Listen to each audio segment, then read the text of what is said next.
Do you think you've got what it takes to be a soldier? Today we are going to look at the life of soldiers in this episode of the infographic show, American Soldier versus British Soldier. Don't forget to subscribe and click the bell button so that you can be part of our notification squad. There are many different types of military service, with the most renowned arguably being the Army. If you join the military, you could also end up working in the other main branches, which are the Air Force, the Navy, the Marine Corps, the Coast Guard, or even as a reserve. There are many more things you could do that make you a military man or woman, so to not complicate matters too much, we will discuss the American and British armies today. We'll start with how you get into the Army and what it takes to do so. The American Army is the largest and oldest branch of the US military. It was founded in 1775 to fight the British during the American Revolution. It's now one of the largest and certainly most powerful armies in the world, with a total number of personnel of just under 1 million. The Brits may have been fighting their battles for many centuries, but the British Army was only formally established in 1660. Prior to this, the English Army was the strongest military force in the region we now call the British Isles. Notwithstanding the British Army's successes and how it helped to forge an empire, the present British Army is quite small, with around 112,000 personnel.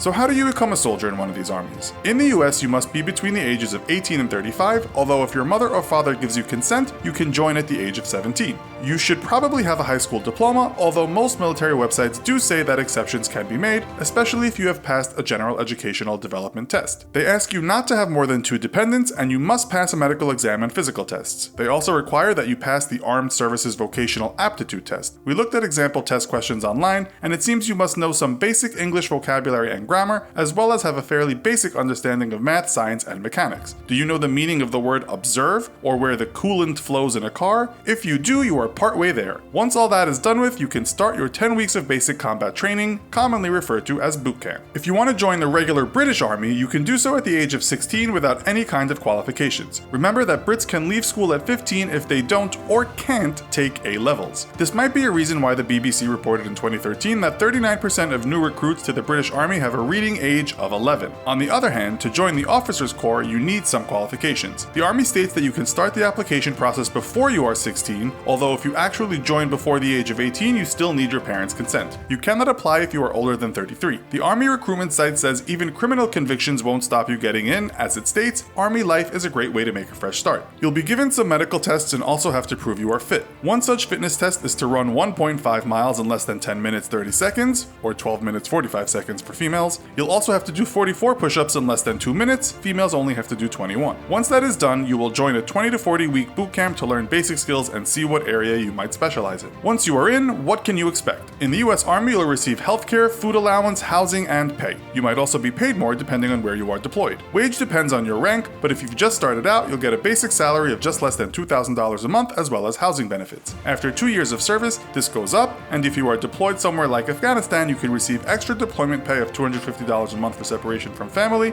$150 hazard pay, and $225 for being in the line of fire and in imminent danger. British Army newbies during their long training stage will get as much as $24,890 a year. Once you are trained, you'll begin a series of steps from lieutenant to second lieutenant and earn between $33,297 and $42,669 for a number of years. A downside for British troops is that they don't seem to be paid extra for hazards and getting shot at. In fact, according to recent articles in the media, given they often work 16 hours a day, their wage ends up being less than the hourly British minimum wage. In the UK and the US Army, if you stay longer than 5 years, your rank and salary will improve greatly if you are doing a good job. Once you have decades under your belt, you might achieve colonel, and in both armies the pay is good. A US colonel with less than 2 years in the position will receive about $91,000 a year including benefits, while the British colonel just after promotion to the position will receive $109,855 a year. Brits receive a total of 6 weeks paid vacation time a year, which includes public holidays, while US soldiers receive 30 days a year providing they worked the full year. They also get public holidays. This amounts to about the same as a British soldier. Retirement benefits are a little confusing, as it depends on how long you have been a soldier. In the US, if you work 20 years in the Army, you'll receive 50% of the last pay packet you receive. So if you earn $70,000, you'll get around $35,000 per year for the rest of your life. If you decide to stay on each year, the 50% will go up by 2.5%. In the UK, you can wait until 55 to collect your pension, or also opt to leave the service after 35 years and collect 50% of final pensionable pay. Soldiers can also opt to pay into different pension schemes. A very important matter is life on the job, and certainly if you you are working in a dangerous area. The latest statistics according to the US Department of Defense Casualty Report says that the war on terror claimed the lives of 2,350 in and around Afghanistan from 2001 to 2015. 20,092 soldiers were injured. 40 US deaths and 183 wounded followed in later campaigns in the same areas. What the government called freeing Iraq amounted to 4,424 US deaths and 31,954 wounded. Later campaigns in Iraq have claimed hundreds more lives. Far fewer British soldiers lost their lives in the Iraq invasion, with the number reported at 179. Less than 500 were killed in Afghanistan. In fact, The Economist reports that since 1945, a total of 7,186 British soldiers' lives have been lost around the globe. The US number is over 100,000 since the same date. Another thing we should mention is the effect being a soldier might have on the mind. Reports state that US soldiers are 7 times more likely to develop post-traumatic stress disorder than UK soldiers, a condition that has been well documented in books and documentaries. Experts suggest that this is cultural, and certain cultures deal with stress and trauma in different ways. Apparently, the British stiff upper lip plays a part here, and it seems American soldiers express their grief, while the Brits bottle it up or even turn to the bottle. Speaking about British soldiers, after working with them in the Middle East, one American troop is quoted as saying, "Those Brits are a strange old race. They show affection by abusing each other, will think nothing of casually stopping in the middle of a firefight for their brew up, and eat food that I wouldn't give to a dying dog." He also said he'd prefer to fight alongside those troops than any other country's soldiers. The reason, he said, was that when the chips are down and there is no hope left, they just soldier on. This sounds nice and it's quoted all over the internet, but we can't confirm the original source or its veracity. The British Army Special Air Force, aka SAS, began operations in 1941 during the Second World War. The reason for having such a specialized set of soldiers was to get behind enemy lines and attack them from within, or at least destroy what they could while gaining intelligence. It still takes part in operations that involve the United Kingdom, but as it's very much a covert special forces unit, much of what the SAS does is a secret. The Navy SEALs, Sea, Air, and Land Team, was formed much later when President John F. Kennedy established them in 1962 as a clandestine unit which, like the SAS, would take on special missions much of the time in very hostile environments. They also act under a veil of secrecy and are sometimes referred to as America's Secret Warriors. If both these units are so secretive, then how does one get a job with them? Well, with the SAS, there is a small problem to begin with if you are a mere civilian. They won't allow you to apply. So to start with, you must already be in the British Armed Forces or be a soldier in the British Commonwealth. Another way to get in is to join the SAS Reserves, and they do accept civilians. As long as you've passed the reserve training and worked with them at least 18 months, you can apply to work in the SAS proper.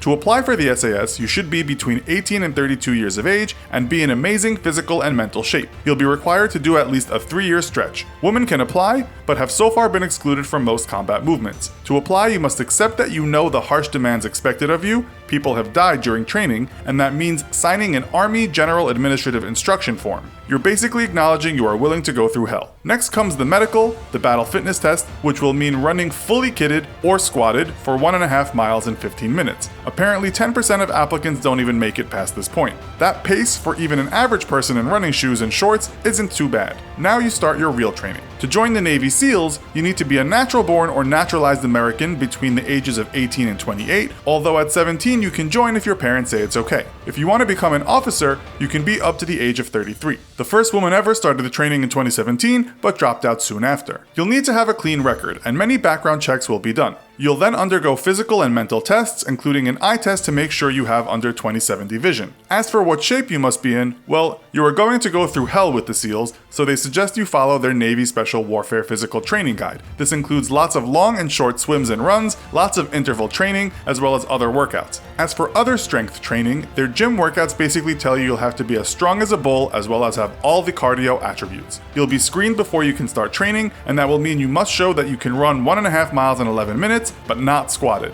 This also comes after a 500-yard swim in 12.5 minutes, 42 push-ups, 50 sit-ups, and 6 pull-ups, all with a short rest in between. Once you actually start training with the SAS, the first phase lasts 4 weeks. This will test your endurance and ability to navigate through the wilderness, that being a harsh mountain range in Wales. In 2015, a young recruit died during this exercise just half a kilometer from the end. He died at the part nicknamed VW Valley, standing for Voluntary Withdrawal Valley. 2 other soldiers died that day too, leading to an inquest into the treatment of soldiers. Some of the activities in the mountains included a 15-mile hike to start with. Those that can get through that then have to do a 40-mile hike carrying a 55-pound backpack, a rifle, plus their food and water. They are not allowed to use any established trails, but they do have a map and a compass. After that, they can rest a bit and start the weapons training phase, as well as do parachute training. After that, there is 6 weeks of jungle training, usually in the rainforests of Belize, Borneo, or Brunei. The last phase is called escape and evasion, which will mean being forced into some horrible survival scenarios, as well as learning how to handle being interrogated.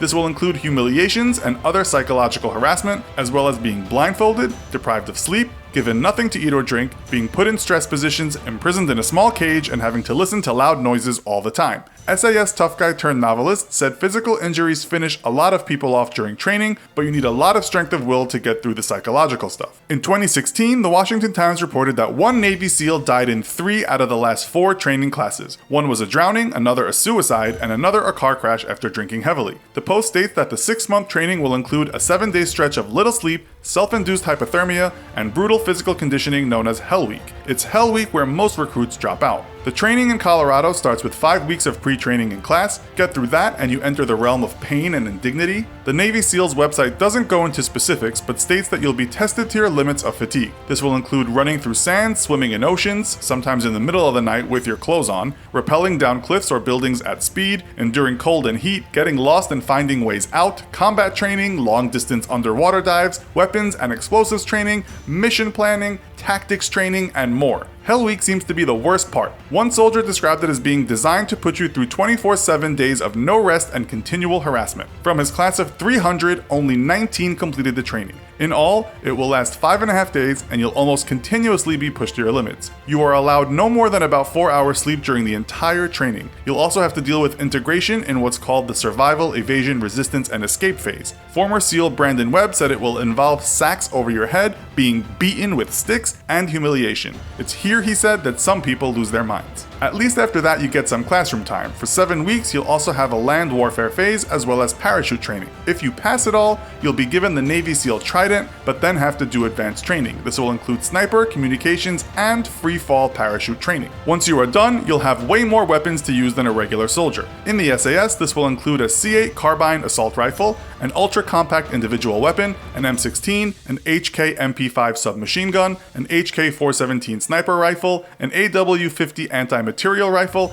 handguns, tear gas, canister launchers, stun grenades, rocket launchers, portable anti-personnel mines, grenade launchers, surface-to-air missiles, and many more things it will take too much time to talk about. You'll also, of course, get all the kit, including things like body armor. According to the Navy SEALs website, your regular SEAL on land will carry such things as the Colt Automatic Rifle 15, the M60 machine gun, M203 grenade launchers, a shotgun, an SASR 50 caliber sniper rifle, an M107 anti-material rifle, a Beretta M9 handgun, a 20mm Gatling gun, and AT-4 rockets. Again, these are just some of the most used weapons, as the list is endless. The USA's global military dominance is unquestionable, partially owing to the fact that it outspends other countries by a long shot. As we saw in our recent episode, Top 10 Most Powerful Militaries in the World, America has a staggering $639 billion defense budget, which is around 10 times larger than the defense budget of second-placed Russia. That isn't to say, however, that Russia doesn't own some of the world's most devastating military technology. Even though Russia also comes in second with regard to the world's most advanced air force, it is nonetheless the owner of one of the most feared and respected flying machines ever made, the Sukhoi Su-35. We thought it would be fun to see how well that machine would fare if it were pitted against America's pride and joy of the skies in this episode of the infographic show, Dogfight, America's F-35 fighter jet versus Russia's Su-35. Don't forget to subscribe and be sure to click the bell button so that you can be part of our notification squad. Let's start by looking at the Su-35. The aircraft is a vastly upgraded version of the Sukhoi Su-27, which makes up most of Russia's 3,547 fleet. The single-seat, twin-engine, multi-role fighter had its maiden flight as a prototype in 1998 and has since been modernized. The Russian Military of Defense has boasted that it has the most advanced aircraft ever created, hoping other countries might bite and import some of its Su-35s. A handful of countries such as India, Indonesia, and Brazil have expressed interest in purchasing a number of these fighter jets, but only China so far has showed the money, reportedly spending $2 billion on a 24-strong fleet. The first batch of 4 jets became property of the Chinese late in 2016. The second batch of 10 was delivered in February this year, and the rest will arrive in China in 2018. Earlier this year, Russian Defense Minister Sergei Shoigu said cooperation between the two countries in terms of defense was at an all-time high. In light of this ever-expanding and sometimes confounding arms race, we'll introduce America's newest weapon of choice in the air, the Lockheed Martin F-35 Lightning II. Currently, the F-35 comes in 3 models, each with a varying capacity for different types of warfare. The F-35A is for conventional takeoff and landing, the F-35B is for short takeoff and vertical landing, and the F-35C is for catapult-assisted takeoff barrier-arrested recovery for use on an aircraft carrier. The single-seat, single-engine, multi-role stealth fighter's first iteration flew its maiden flight in 2006. In 2015 and 2016, the F-35B and F-35A, respectively, were set to be ready to be deployed. The USA is set to buy 2,457 of these aircraft from aerospace company Lockheed Martin. US allies, including the UK, Canada, Australia, the Netherlands, and other countries, have helped shoulder some of the burden of the cost of developing this supreme flying machine, contributing somewhere in the region of $4.375 billion. Development costs are expected to be around the $40 billion mark, although the purchase of 2,457 jets will be an estimated $200 billion.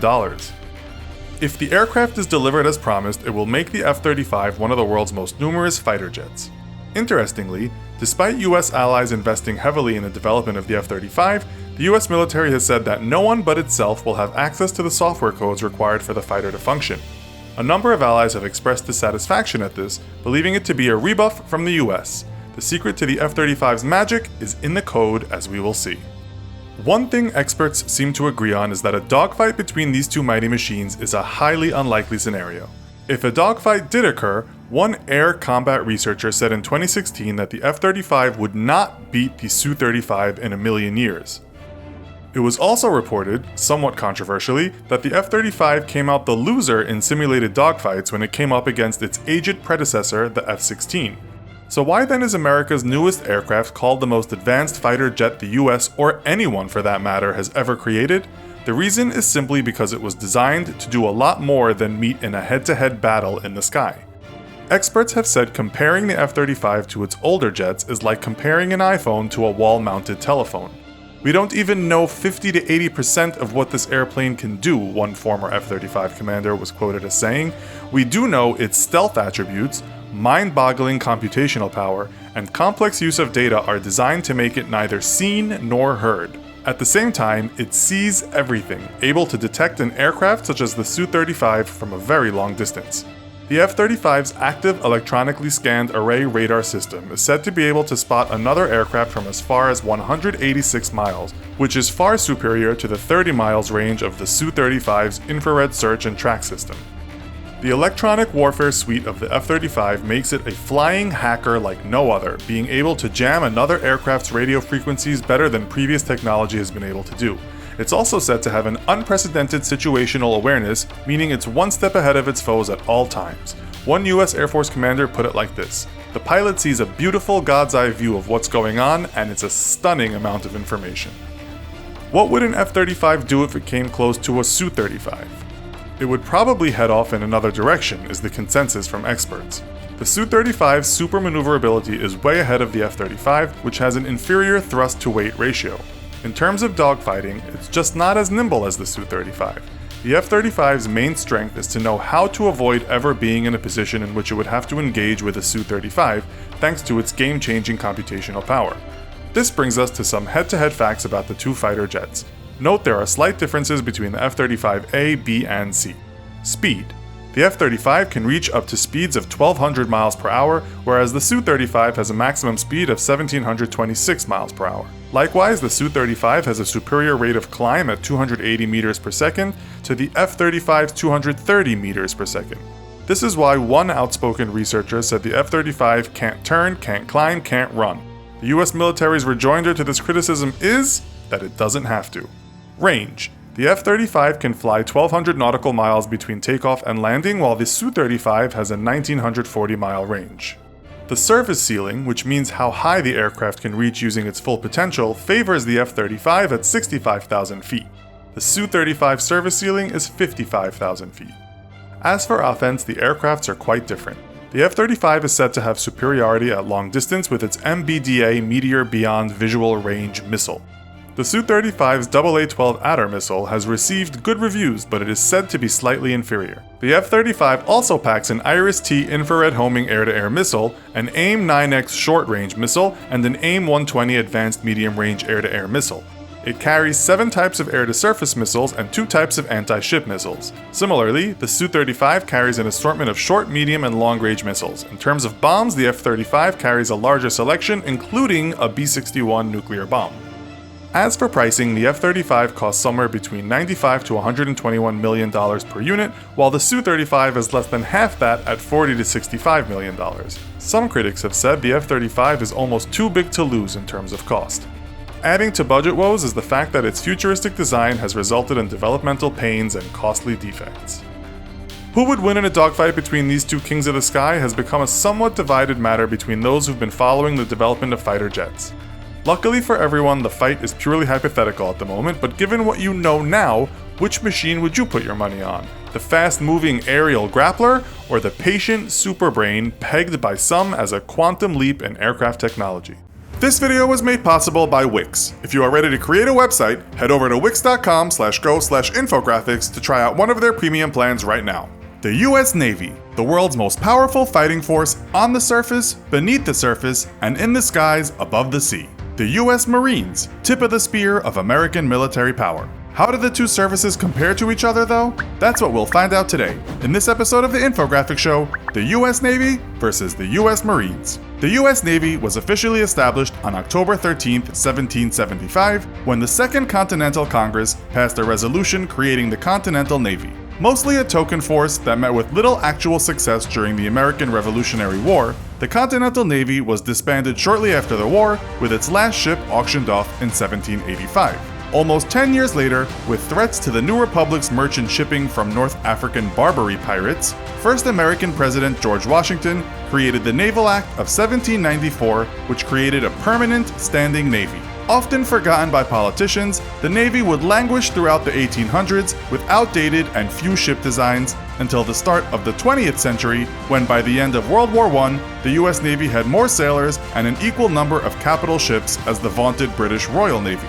Earning stunning victory after victory during World War II in the Pacific against the powerful Imperial Japanese Navy, the US Navy would go on to become the world's most powerful and important naval force. Although technically a detachment of the US Navy, the US Marines trace their founding to a resolution passed by the Second Continental Congress on November 10, 1775, ordering Captain Samuel Nicholas to raise 2 battalions of Marines capable of fighting both in ship-to-ship battles and land actions. Also disbanded after the Revolutionary War, a need for a shipborne fighting force arose towards the end of the 18th century as the fledgling US prepared for the quasi-war with France, waged exclusively on the high seas between 1798 and 1800. The US Marines would come into their own during the War of 1812 against Britain, where during the Battle of New Orleans, they were directly credited with holding General and future President Andrew Jackson's center defensive line. Leading US actions in the Pacific during World War II, American Marines would conduct an island-hopping campaign against entrenched Japanese forces, leading to the bloodiest and most violent battles of the Second World War. So, how do the two services compare? For starters, the US Navy maintains an 8-week basic training course for new recruits, while Marine basic training lasts for 13 weeks. Navy basic training focuses on shipborne operations, with recruits undergoing classes in firefighting, ship-to-ship communication, and ship and aircraft identification. Marine basic training, meanwhile, focuses on marksmanship, battlefield first aid, and combat tactics. This training focus directly reflects each service's mission statement, with the Navy's mission being to maintain, train, and equip combat-ready naval forces capable of winning wars, deterring aggression, and maintaining freedom of the seas. The Marines' mission, on the other hand, is to act as America's expeditionary force, forward deployed to win battles on land, sea, and air. In terms of size, the US Navy has nearly 326,000 active duty personnel, with nearly 99,000 reservists. They operate a total of 480 ships and 2,600 aircraft. The Marines, on the other hand, are about half that size, with 182,000 active duty personnel and 38,500 reservists. Other than a few patrol craft, they operate none of their own ships and instead are attached to US Navy vessels, but they do operate 1,300 aircraft. Marine aviation is split up into helicopter and fixed-wing attack aircraft squadrons. For helicopter-based close air support, forward air control, escort, and reconnaissance, the Marines are equipped with the AH-1W Super Cobra, AH-1Z Viper, and UH-1Y Venom Light Attack Helicopter. The AV-8B Harrier II combat jet gives the Marines the flexibility to provide close air support, air interdiction, and surveillance operations. As a jump jet design capable of short takeoff, vertical landing, or STOVL operations from amphibious assault ships or remote rough airfields, the Harrier perfectly suits the Marine Corps expeditionary nature. Beginning in 2016, the Marines began replacing their vaunted Harriers with a STOVL version of the F-35 Lightning II. To provide air superiority for their ground forces and to strike at surface targets, the U.S. Marines are equipped with the FA-18 Hornet and now the F-35B Lightning II. In effect, the U.S. Marines are a ground combat force with their own air force, more than a match on their own for most other nations' militaries. The U.S. Navy has no attack helicopters, but does operate a large fleet of choppers for search and rescue, anti-submarine warfare, anti-mine countermeasures, and transport. To establish and maintain air superiority over a nation's coastal areas, and to defend U.S. forces at sea from enemy air attack, the Navy operates the FA-18 and FA-18EF Super Hornet. As multi-mission platforms, the Navy's Hornets and Super Hornets can also be tasked with strike missions against enemy land targets or ships. While the Navy is slowly phasing in the F-35C Lightning II, it does not plan to completely eliminate its fleet of Super Hornets, and to date has a further 10 new Super Hornets on order.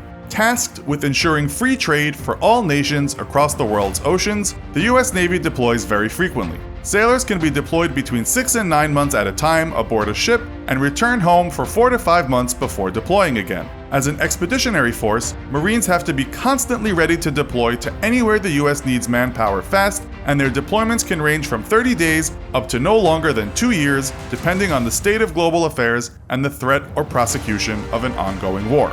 The U.S. Navy is the most powerful sea-based fighting force in history and ensures that nations around the world have free access to the open sea. American Marines have, for over 2 centuries, been the tip of American firepower, fighting in every climate and settled continent in the world. While their missions and equipment may differ, both services are indispensable arms of the U.S. military that work closely together to achieve victory.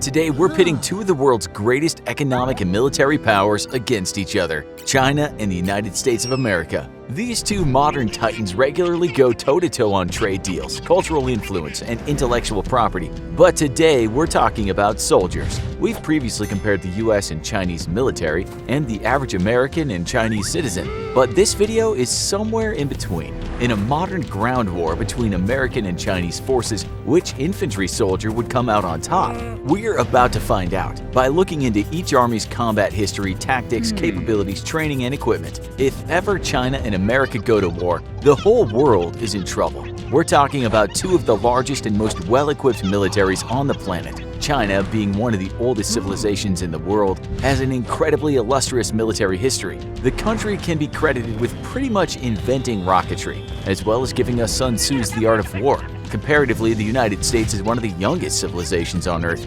However, it makes up for this by having been in constant conflict since the early 20th century and has consistently been one of the world's highest military spenders. Let's discuss some of the two countries' recent conflicts and see what it tells us about each of the country's soldiers. First, the Chinese Army, officially known as the People's Liberation Army or PLA. Specifically, we're going to be discussing the PLA's Army Ground Force, China's 1.3 million personnel strong fighting force. In the last 70 years, China's ground forces have engaged in significantly fewer full-blown wars than the US military. A number of China's recent wars, such as the Tibetan Uprising in 1959 and the Battle of the Paracel Islands in 1974, have been against forces so comparatively small they can't really be used to illustrate what a China versus USA matchup might look like. Also, because the United States and China are two of the largest and most well-funded militaries in the world, their equipment and training has advanced considerably over the last several decades. Perhaps the best conflict to focus on is the one that most heavily involved both the US and China's ground forces,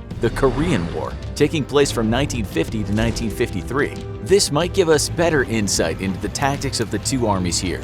Modern Chinese infantry tactics have always been based around the fact that China has assumed numerical superiority. In the 1950s, the world population was only 2,556,053 people, and China ended that decade with a population of 551,960,000 people compared to the US's population of 150,697,361, almost a fifth the size of China's. The size of the US and China's armies today still reflects this disparity. The US today has 1,281,900 active personnel compared to China's 2.3 million. This disparity gets even worse when you take a look at the reserve personnel, comparing the United States' 811,000 to China's 8 million.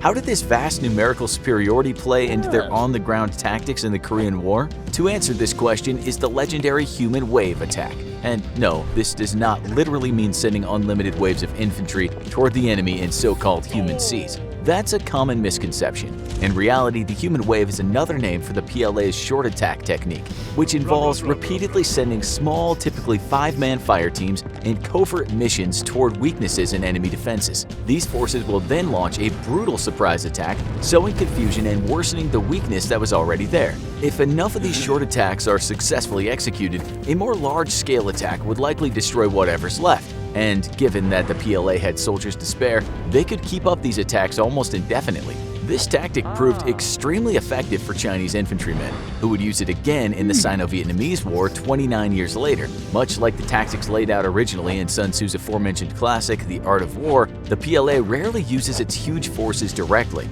They often opt instead for tactics of ambush and subterfuge. Ambush tactics handed them several key advantages during the battles of the Korean War. An interesting case is the Battle of Chosin Reservoir, where a mountainside ambush allowed 120,000 Chinese troops under the field command of General Song Shilun to completely encircle 30,000 UN troops. They kept these troops, comprised mostly of American soldiers, trapped for 17 days. However, this brings us to the US tactics employed during the Korean War, because in spite of being overwhelmingly outnumbered by the Chinese forces here, the 30,000 troops were able to break out of the Chinese stranglehold. In fact, they even dealt heavy casualties to their ambushers in the process. Why? Because in spite of being an overall smaller force, as mentioned in our previous video comparing the United States' and Russia's soldiers, US troops have incredible tactical versatility. Ground troops of US infantrymen are able to work with a greater degree of independence from their superior officers. They can defer to field commanders with immediate situational knowledge, rather than having a rigid top-down chain of command on the battlefield at all times. The Battle of Chosin Reservoir was a horrific ordeal for the US troops, with stories of people freezing to death and bodies being used as sandbags not being uncommon. But the US troops' tactical retreat was truly miraculous. How did 30,000 troops avoid total extermination from a surprise attack that outnumbered them by 90,000 men? Well, in spite of being farther from home and suffering from outdated World War II equipment and shaky supply lines, the United States' troops were able to improvise and adapt to their situation on the ground. This pattern has held true in many subsequent US conflicts, such as the Vietnam War and the conflicts in the Middle East. While looking at these historical tactics can be useful in gleaning an insight into how a modern ground war between the US and China might play out, tactically, the Korean War happened 70 years ago. What equipment and training do these two forces bring to the table today, when the USA and China's military spending and modernization has never been higher? First, let's discuss the equipment of the modern People's Liberation Army soldier. In terms of small arms, the primary armaments of the PLA are the QBZ-95-1 and the QBZ-95B-1. Introduced in the aftermath of the Gulf War in the early 1990s, the QBZ rifles were a direct response to Chinese observation of American military activity in Iraq. The QBZs are powerful, compact bullpup rifles with a 30-round magazine capacity. These weapons are strong, reliable, and accurate. It has a fire rate of 650 rounds a minute. An average PLA member's offensive loadout would consist of the QBZ-95-1, a bayonet for close quarters combat, and 6 WY-91 hand grenades. It's also been speculated that the QBZ-95 might soon be replaced by a new rifle, referred to by some as the QBZ-19. This speculative new rifle, first fully spotted in 2019, would be likely an improvement on the range, accuracy, and fire rate of his predecessor, with an option for fully automatic fire. A full rollout of this weapon, however, is yet to be confirmed. The United States of America's primary armament is the M4A1 carbine, a rifle designed for close quarters combat and introduced around the same time as the Chinese QBZ-95. This rifle was largely intended to replace the M16. The M4A1 carbine is slightly longer and more cumbersome than its Chinese equivalent, but with a significantly greater rate of fire at 700 to 900 rounds a minute, with an effective range of approximately 600 meters for an area target. It's pretty much on par with the QBZ-95. A critical shortcoming of the QBZ-95, however, is features native to bullpup rifles, namely that they can be far more difficult to shoot when in the prone position than a traditional rifle such as the M4. Reloading a bullpup rifle is also not as intuitive as a traditional rifle, and seating a magazine placed near the buttstock can severely affect the shooter's meld with his weapon. This can lead to a QBZ-95 shooter taking longer to re-establish their sight picture over an M4 user. However, in a close quarters combat situation, you can't underestimate the importance of the humble sidearm. For the forces of the PLA, this sidearm is the QSC-92 pistol, a 9mm pistol capable of holding 15 rounds per magazine. The American equivalent is the Beretta M9 pistol, a 9mm handgun that's been in service since the 1980s. This is another 15-round capacity pistol, relatively even with its Chinese counterpart. However, due to the U.S. infantry's dissatisfaction with the M9's performance during the Afghan wars, they're in the process of phasing in a replacement. This replacement is the Sig Sauer P320, also a 9mm handgun capable of holding 17 rounds per magazine, 2 more than the PLA competition. That being said, a soldier's performance in war is defined as much by their ability to take shots as it is to fire them. In this particular department, the Chinese forces are truly lacking. Despite China being one of the world's largest exporters of commercial body armor, the grand majority of the PLA infantry are not fitted with any form of specialized combat body armor. This is actually a major source of debate and controversy within the People's Liberation Army. Some commanders, such as Kui Shan-wei from the PLA's Joint Logistics Provisions, adopt the philosophy that soldiers wrapped up in too much protective armor will get soft and lose their fighting spirit. Others, such as Equipment Assistant Lui Honghui, have a more pragmatic approach, believing that giving soldiers body armor will hopefully increase the soldiers' sense of security on the battlefield. The divide between the commanders and actual infantrymen is clear here, though sadly for those infantrymen, the commanders make the rules. The result? Little to no body armor for the PLA. The forces of the United States are the complete opposite in their approach to body armor. For U.S. troops, body armor has saved countless lives during the wars in Afghanistan and Iraq, where sudden gunfire and the shrapnel of improvised explosive devices were amongst the biggest causes of death. As a result, the U.S. military came to the conclusion that more body armor equals safer soldiers, and thus better soldiers. United States soldiers are also fitted with high-tech equipment, from night vision goggles attached to their helmets to enhance low-light combat to advanced radios. However, while this means that the average U.S. soldier is generally far better equipped than the average soldier of the PLA, it creates its own major issue. Modern United States soldiers are often forced to carry up to 200 pounds of armor and equipment. Some military theorists have estimated that soldiers often have to carry up to 20 pounds of batteries alone just to power the juice-guzzling equipment they need on the job. While this armor and equipment might give soldiers a tactical edge, the edge is offset by the fact that PLA soldiers can move faster, stealthier, and retain energy without such a cumbersome loadout. However, advances in United States military technology are rising to combat the weight increase issue. The U.S. military has created the Squad Multipurpose Equipment Transport Program. This program is designed to test a series of small resupply vehicles that can act autonomously, following infantry soldiers to the front lines with equipment, supplies, and ammunition. When these systems are perfected, it'd be likely to give the U.S. forces a major advantage over their Chinese infantry counterparts. So far, we've discussed the soldiers of these two superpowers in terms of numbers, historical tactics, and equipment. The final crucial element in the comparison is the training that these two militaries give to their soldiers. How do the U.S. Army and the People's Liberation Army measure up here? United States basic training is among some of the most respected in the world, even across other world militaries such as the British, French, and Canadian Armed Forces. Much of the U.S. training regimen focuses on building their soldiers as people in terms of strength and endurance before training them as soldiers. The U.S. military also added an additional 8 weeks of infantry training to their regimen last year, extending the overall training period to 22 weeks to extremely positive results. Colonel Dave Voorhees, in an address at Fort Benning, shared data indicating the new training had improved their soldiers' skills in marksmanship, physical aptitude, and combat life-saving skills from day one of combat deployment. Sadly for them, the soldiers of the People's Liberation Army cannot say the same. One of the most frequent criticisms of the PLA is that while its forces are huge, they're also woefully untrained compared to most major militaries. International defense research analyst Timothy R. Heath described the PLA's training as being of debatable predictable realism, and the Army's lack of real combat experience can be a serious handicap. Correspondent Kristen Huang has identified the PLA's lack of trained, experienced soldiers to be one of their largest barriers to becoming a truly formidable fighting force. In this case, the sheer volume of China's military works against its interest. The cost, the time, and the resources it would take to train them all to the level of US troops would likely be staggering. This, more than anything else, proves that on an individual basis, a soldier of the People's Liberation Army can't match up to the training, experience, tactics, and equipment of your average US infantry troop. Let's all just hope we never have to find out for sure. SEAL Team 6 and Delta Force are two of the world's most elite counterterrorism special forces units. Their highly trained operators undertake the most risky and dangerous missions for the US military. And even though they operate under absolute secrecy, we do know that these units have been responsible for some of the highest profile successful counterterrorism missions in recent decades. From the dramatic sea rescue of a hijacked ship and crew to the takedown of America's #1 enemy, Osama bin Laden.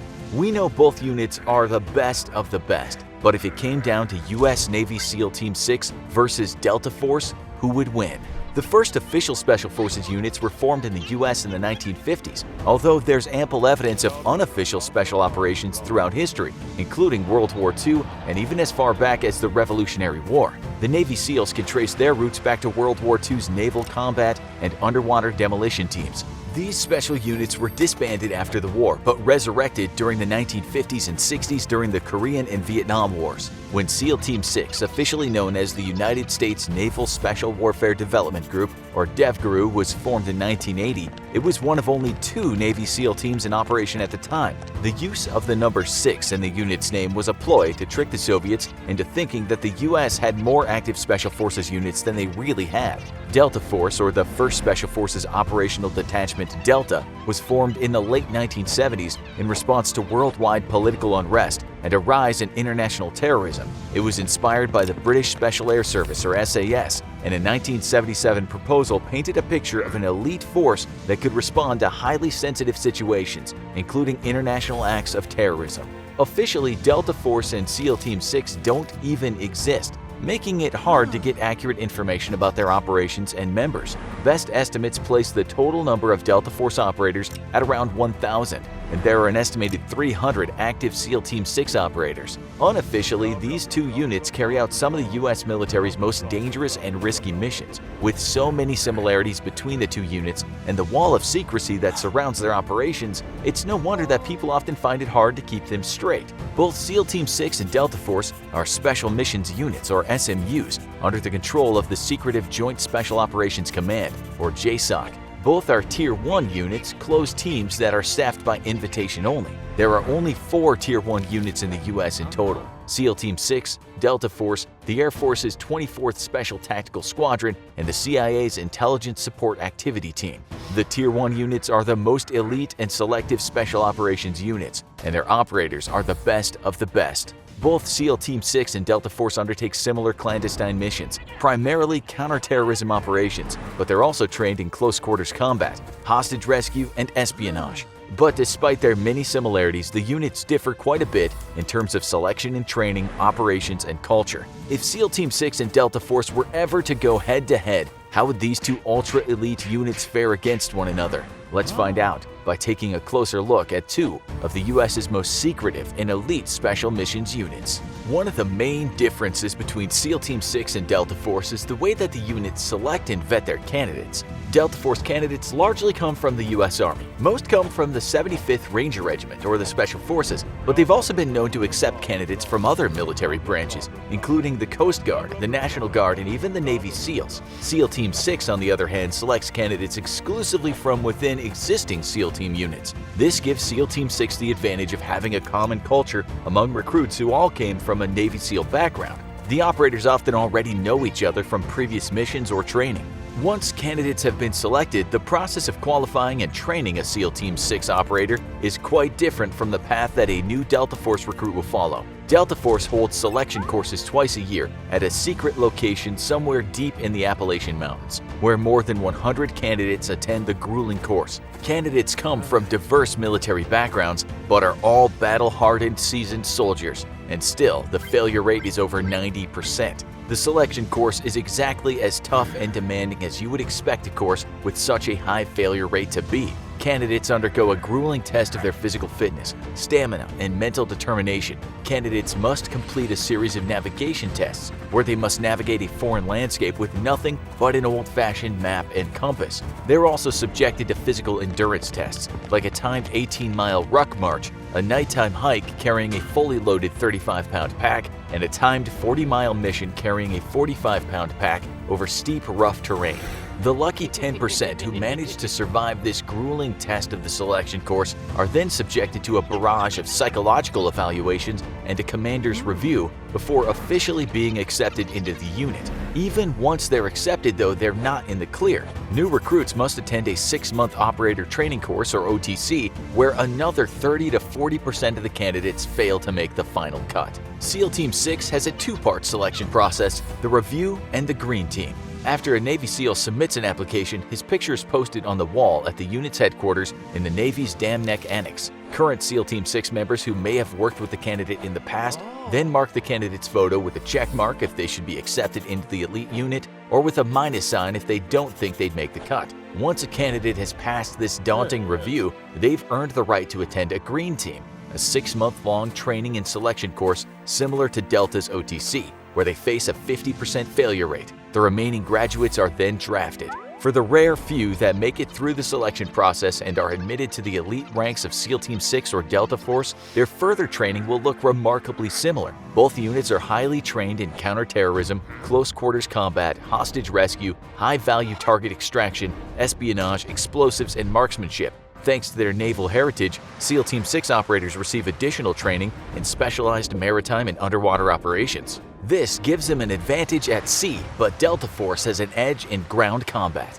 In cases where a mission devolves into a large unit action, Delta Force operators can rely on their greater ground combat experience to switch into infantry mode. SEAL Team 6 operators may lack as much experience in large unit infantry tactics as Delta Force, given their highly specialized training in small unit tactics. Both units receive similar training because they undertake similar missions and objectives. Because of the clandestine nature of these elite units, we know very little about their actual operations, though that's changing in recent years. Increased media scrutiny and coverage of the elite team's operations is driving a strong public interest in these secretive special forces. Hollywood, always quick to capitalize on a trend, has further raised the profile of these under-the-radar units with a string of blockbuster hits. Black Hawk Down was a dramatic retelling of the 1993 capture of Somali strongman Mohammed Farah Adid by Delta Force operatives. Zero Dark 30 received 5 Academy Award nominations for its portrayal of the SEAL Team 6 raid of a compound in Pakistan that resulted in the death of Al-Qaeda leader and 9/11 architect Osama bin Laden.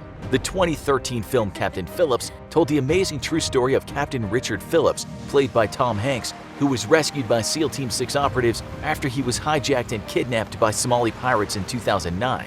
Because of their overlapping mandates and skill sets, there is certainly some rivalry between SEAL Team 6 and Delta Force. SEAL Team 6 have been called out by Delta Force for courting the spotlight after the takedown of bin Laden, though this criticism might stem from the fact that Delta Force felt that they should have been the ones to lead that important mission.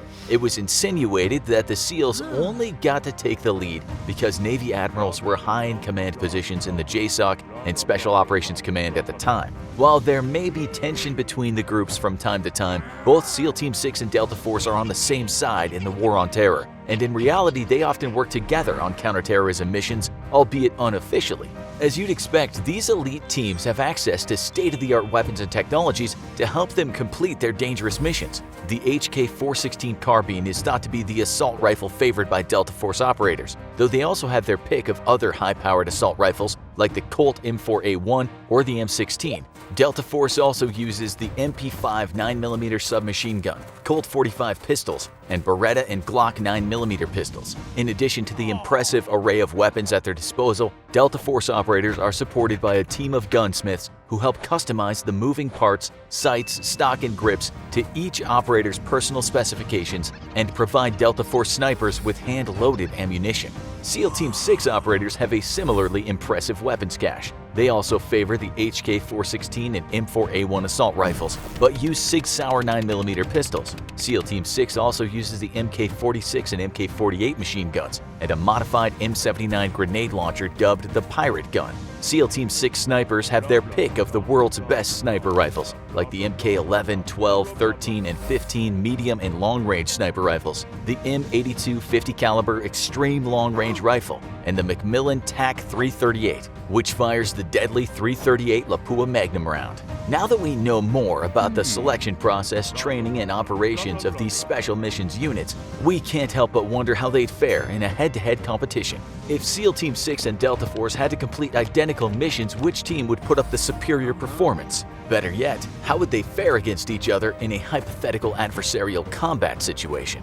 In a competition-style head-to-head, it would be a tight race to say the least. Both units are highly capable counterterrorism units, and their similar training allows both teams to effectively execute many of the same missions. SEAL Team 6 would have a clear advantage if the competition included a Marine element, and their homogeneous culture and the fact that the unit members often knew and worked with each other prior to joining the ultra-elite team might just be enough to give them a slight edge on land too. If, on the other hand, we were to pit SEAL Team 6 and Delta Force against each other in a brutal battle royale, the unit's similar training and overlapping mission objectives would mean that both teams would know how the other operates, and therefore their usual tactics would be useless. In an adversarial situation, they'd have to improvise and rely on combat instincts to survive, and this is where Delta Force has the edge. Unlike SEAL Team 6 operatives, the vast majority of Delta Force operatives have served in the infantry and have direct combat experience, making them more adaptable to changing battle conditions and more effective in an ambush. Whether you think SEAL Team 6 is the last word in Special Forces, or if you're a Delta Force fan through and through,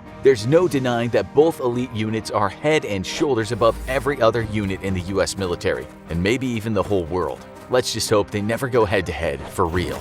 What would happen if an American soldier and a North Korean soldier found themselves face-to-face on the field of battle? Who would win? It would most likely come down to the soldier with the best training and equipment. Both soldiers would be well-versed in combat, but who would have an edge? Let's compare an American Army soldier to a North Korean soldier from head to toe and see who might have the upper hand. Becoming a soldier is different in every country, but the path to becoming a soldier in the United States versus in North Korea are two totally different ends of the spectrum. In the United States, you can talk to a recruiter who will take you under their wing for enlistment. You're allowed to ask questions, and the recruiter is happy to discuss joining the Army in person, over the phone, or in email. The process is easy but informative. This way, you can find out if the Army is right for you. The antithesis of this process is joining the North Korean military. Every North Korean citizen must join the military. It is not optional. The US may have the most powerful military in the world, but no one is forced to serve at this moment in time. The same cannot be said for the Korean People's Army. If you're born in North Korea, you better believe at some point you'll be a soldier. After being recruited into the US Army, the soldier goes through basic combat training. All soldiers must go through this process. In the training, they learn the basics of survival and teamwork.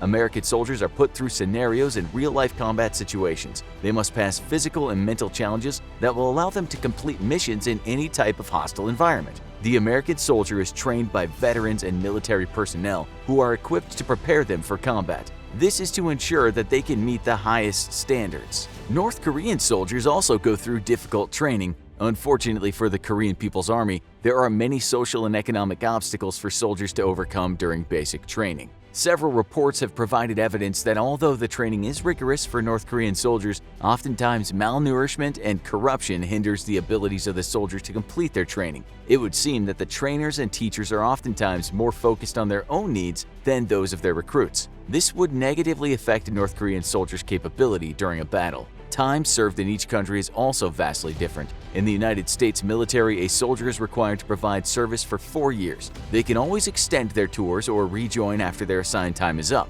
but 4 years is required once enlisted. In the North Korean military, men must serve 10 years, women serve 7 years, and if you're lucky enough to be part of Kim Jong-un's personal bodyguard, you must serve for 13 years. If you're an American soldier, the government will oftentimes support or pay for your college education after you serve. In North Korea, citizens can go to college, but the military does not provide direct assistance. Normally, a North Korean will defer military enlistment until after college, but they still must serve their country in the military regardless. This does not seem like the best incentive for the happiness or well-being of soldiers in the North Korean military. But if you're fortunate enough to go to college and get a degree, you only need to serve for 5 years. Unless you get a degree in science or engineering, then service only lasts 3 years. Apparently, it pays to be a scientist in North Korea. After basic training for a U.S. soldier, they move into advanced individual training. This is where the soldier's skills and expertise are developed so that they can be the best soldier possible. The U.S. Army describes this training as the time you'll learn the skills to perform your Army job. Whatever job that might be, a U.S. Army soldier can be sure they'll receive training and guidance in their field. The same cannot be said about North Korean soldiers. They receive basic training and they are immediately assigned a detail. No further training required or offered. They're on their own.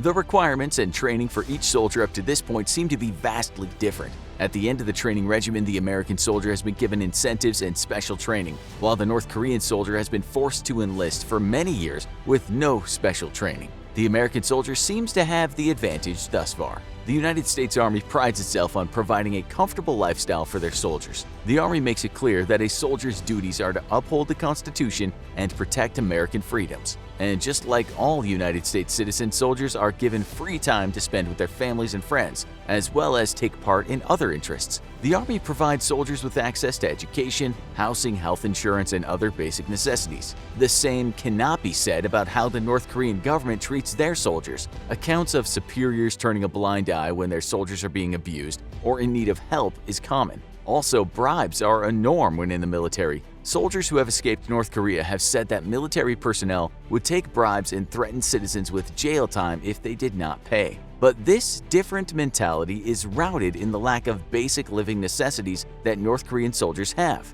Unlike the American soldiers, there's no continuing education for the soldiers of North Korea. No top-of-the-line hospitals or health facilities, and housing conditions are not maintained to adequate basic living standards. Worst of all, most accounts coming out of North Korea state that the soldiers, just like the citizens, are malnourished and underfed. It's been reported that soldiers in the special units are taken care of. However, as one defector recounted, the average soldier is only given 2 or 3 potatoes a meal, or are fed solely on raw corn kernels or corn rice. It would seem that the lifestyle of the two soldiers are different in almost every way. To be a formidable combatant, you must be in good health. How does the US soldier stack up against a North Korean soldier when it comes to physical fitness and health standards? Well, it would seem that the American soldier has an advantage here as well. The Army has several programs to support the health of their soldiers. There are specialists that aid American soldiers with safety while exercising, physical fitness trainers that ensure the soldier is working out properly, food specialists that help maintain a healthy diet, and facilities to encourage and support soldiers exercising. The U.S. military takes the lifestyle and health of their soldiers very seriously when they're in the Army. Conversely, the North Korean government does not always take the fitness or nutrition aspect of their soldiers' lives as seriously as one would expect. The biggest difference between the two soldiers is nutrition. North Korean soldiers that have defected and later explained what it was like being a soldier in North Korea often bring up a lack of food. Regular soldiers are almost always malnourished and look for any way to get more food. There are reports of North Korean soldiers having parasites due to lack of sanitation as well. One account states that whenever a soldier becomes too malnourished to carry out their duties, they're sent home to recover with their family. However, the lack of nutrition and poor lifestyle of most families leads to that soldier remaining malnourished or worse. Nutrition and fitness play a role in the body stature of a soldier. North Korean soldiers are several inches shorter than the average American soldier. Lack of nutrition and fitness also has reduced the body and muscle mass of North Korean soldiers. Being a soldier in any country is hard work. However, it would seem being a soldier in North Korea is a whole other level of hard, due to the lack of willingness by the government to take care of health and lifestyles of their soldiers. Two soldiers can be equally well trained, but the equipment they have might give them an advantage in a fight. Let's now compare the equipment of an American soldier to that of a North Korean soldier. We'll start at the head and work our way down. The United States is consistently upgrading and improving their equipment for their soldiers. The standard issue helmet for a U.S. soldier is no different. The American soldier is outfitted with an integrated head protection system. This helmet is made of materials that are lightweight but still protect the soldier's head from bullets and flying debris. According to the head engineer, the helmet is created to be 100% more effective at protecting the American soldier than previous versions. That is impressive. The North Korean helmet is slightly less sophisticated. The standard issue helmet is made entirely of steel. The helmets come either from what was formerly the Soviet Union or a North Korean-made version that is very similar. This would suggest that the helmets of the North Korean soldier have not been updated in several decades, leading to a less capable head protection unit. The United States soldier also receives protection for their body. Each U.S. soldier is given a modular, scalable vest as body armor. The newest model is 5 pounds lighter than the previous standard issue body armor. American soldiers can also request to be outfitted with the ballistic pelvet protector for additional protection on the lower body. On top of the body armor, the American soldier also receives a combat shirt that is designed to protect the soldier from fire. A regular North Korean soldier is given no body armor at all. It is reported that high-ranking officers and special forces may receive some body protection, but the average soldier's body is only protected by their canvas uniform. Not ideal when in a battle. What about boots? Maybe North Korean soldiers have boots that are specially made to grip the ground and protect their feet and ankles? It would seem that this is not the case either. Although many U.S. soldiers prefer to buy their own non-government issued boots, the U.S. Army has been putting a lot of time and resources into designing the best footwear possible for these soldiers. North Korean soldiers, on the other hand, often get used or low-quality boots to wear. The design has not changed for several decades. It would seem that the American soldier has the North Korean beaten in terms of lifestyle, health, and combat attire. But what about weapons? North Korea is run by a dictator as a military state. They pump billions of dollars into their military programs, so maybe it's all going to standard issue weapons on the North Korean soldier. There are several standard issue pistols for an American soldier to choose from. It often depends on the soldier's role and preferences as to which gun they end up with. Most of the pistols at the American soldier's disposal are 9mm. Soldiers receive the M17 or M18, which are designed to reduce jamming and provide a more durable weapon. North Korean soldiers are most often given older models of pistols, such as the Browning M1900, the Russian Makarov pistol, or PM, and Russian TT-30A. Again, these guns were state-of-the-art decades ago, but as long as the pistols are maintained, they should still fire when the trigger is pulled.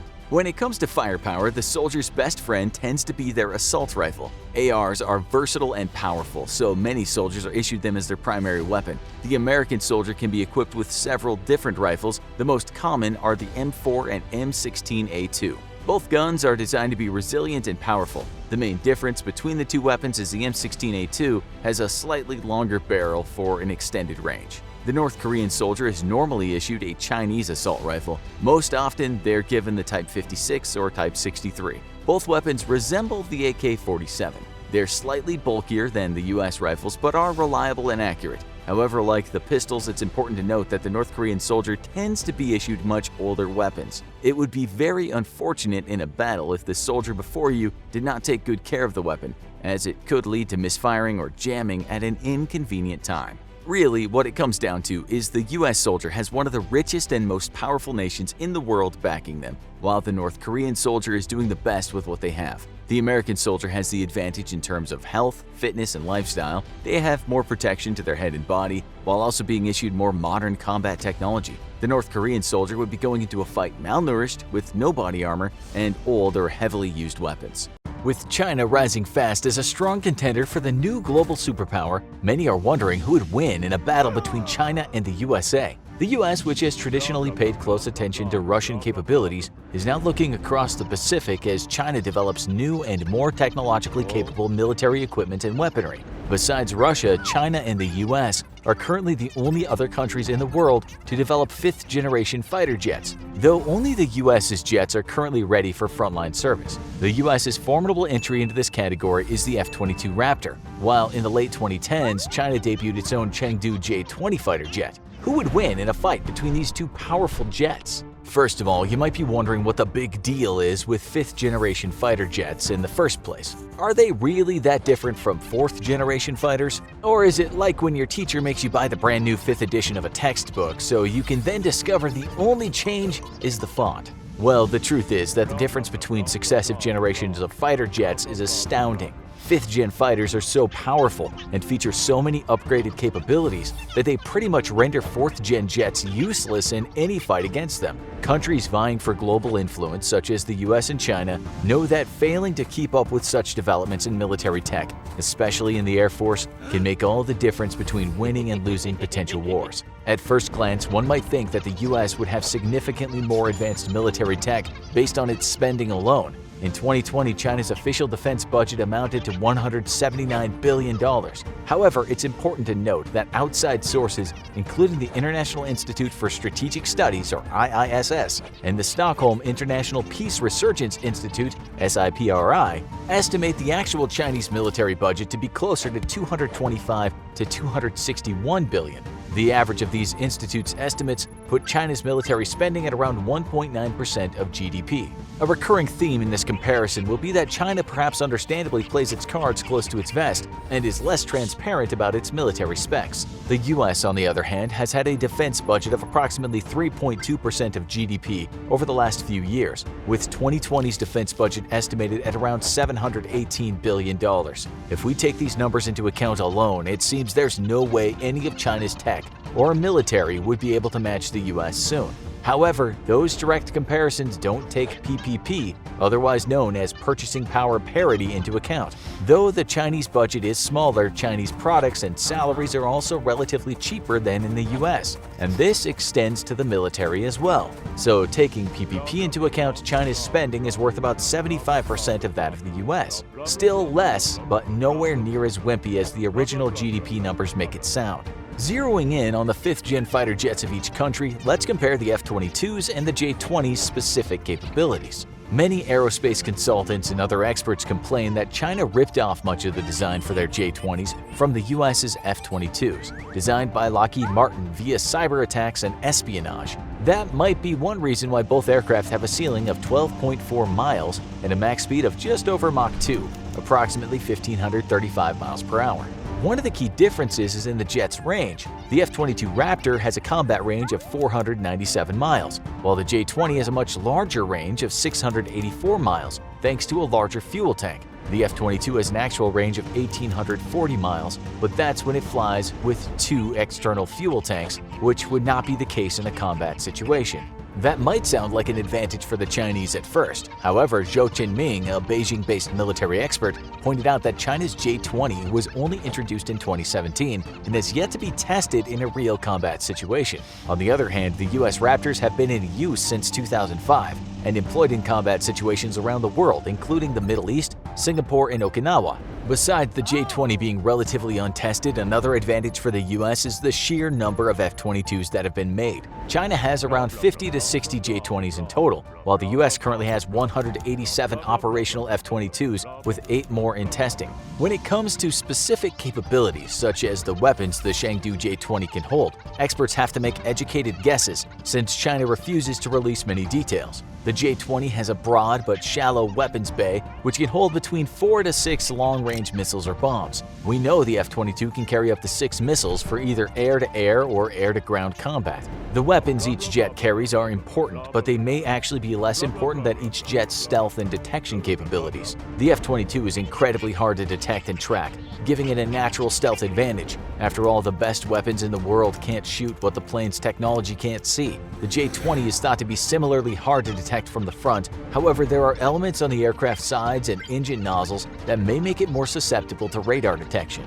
The next great consideration is maneuverability. In a dogfight, the more agile jet will usually win the day. However, it's also important to note here that the increasing speeds and weapon range of modern-day fighters have rendered dogfighting much less important and frequent than it used to be. In fact, the only US aircraft to have been involved in a dogfight in the last 20 years was in 2017 when a US Navy pilot shot down a Syrian fighter. Generally, pilots these days are trained to avoid or negate dogfights. That being said, maneuverability still gives jets tactical advantages in non-dogfight situations. Many observers, especially those who closely watched the Zhuhai 2018 airshow, believe China has overstated the Chengdu J-20's capabilities. Military experts believe it is probable that China's J-20 is less maneuverable in a dogfight and therefore at a disadvantage against the more agile F-22.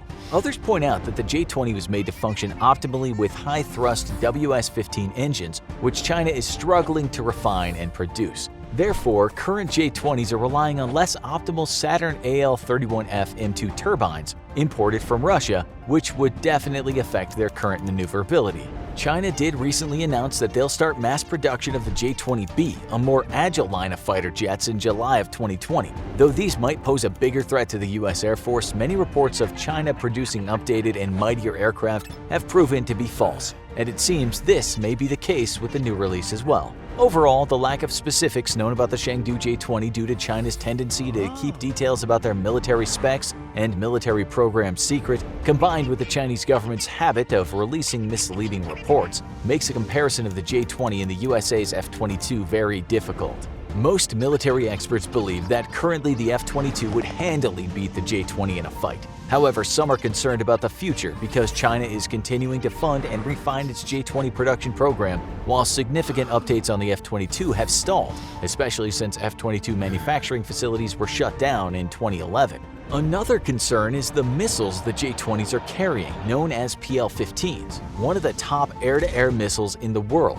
PL-15s have much higher effective range than their current U.S. counterparts, the AIM-120s, and are built with top-of-the-line anti-jamming technology, which U.S. counterparts don't necessarily have. However, the Pentagon is currently focused on developing a brand new JTAM, Joint Advanced Tactical Missile, which they're convinced will be the best air-to-air weapon in the world when completed. Even with the Pentagon developing new air-to-air missiles and the F-22 probably forging ahead with scheduled upgrades in the 2020s, thus pushing it further ahead of the J-20 in terms of modern tech, observers caution that the J-20 is at a relative start of its production run, meaning the advantage may shift over to China over time if the U.S. isn't careful. A recent comparison of Chinese and U.S. air superiority from 1996 to 2017 by RAND shows a rapidly closing gap in Air Force capabilities between the two countries, which would seem to reinforce this concern.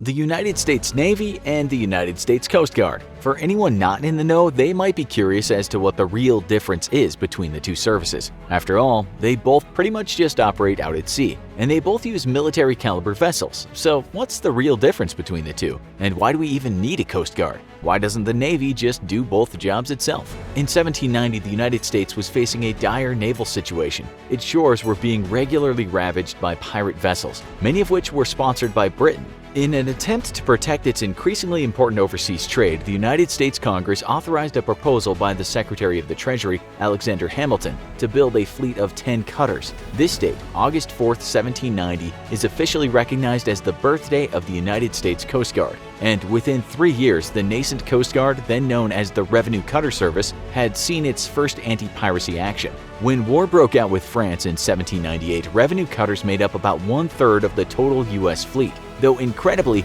they ended up seizing 18 out of 20 vessels captured by the U.S. ships during the war. During the subsequent War of 1812, revenue cutters clashed with British vessels, and in one engagement, the crew of an ambushed American cutter fought so ferociously that the British captain of the attacking vessel returned the revenue cutter's sword to her captain in tribute to the skill of his fighting men. It wouldn't be until 1915 that the U.S. Coast Guard got its official namesake, when the Life-Saving Service, a system of patrol ships dispatched to rescue sailors in distress, and the Revenue Cutter Service were merged together into one service. On the 6th of April 1917, the U.S. declared war on Germany, and the Navy broadcasted Plan 1 Acknowledge to all Coast Guard bases and stations, officially transferring control of all U.S. Coast Guard assets to the U.S. Navy for the duration of the war. In support of the war, 6 Coast Guard cutters were dispatched to Europe for convoy escort duties, while smaller vessels patrolled the waters off the American coast in search for German subs. This would be mirrored 2 decades later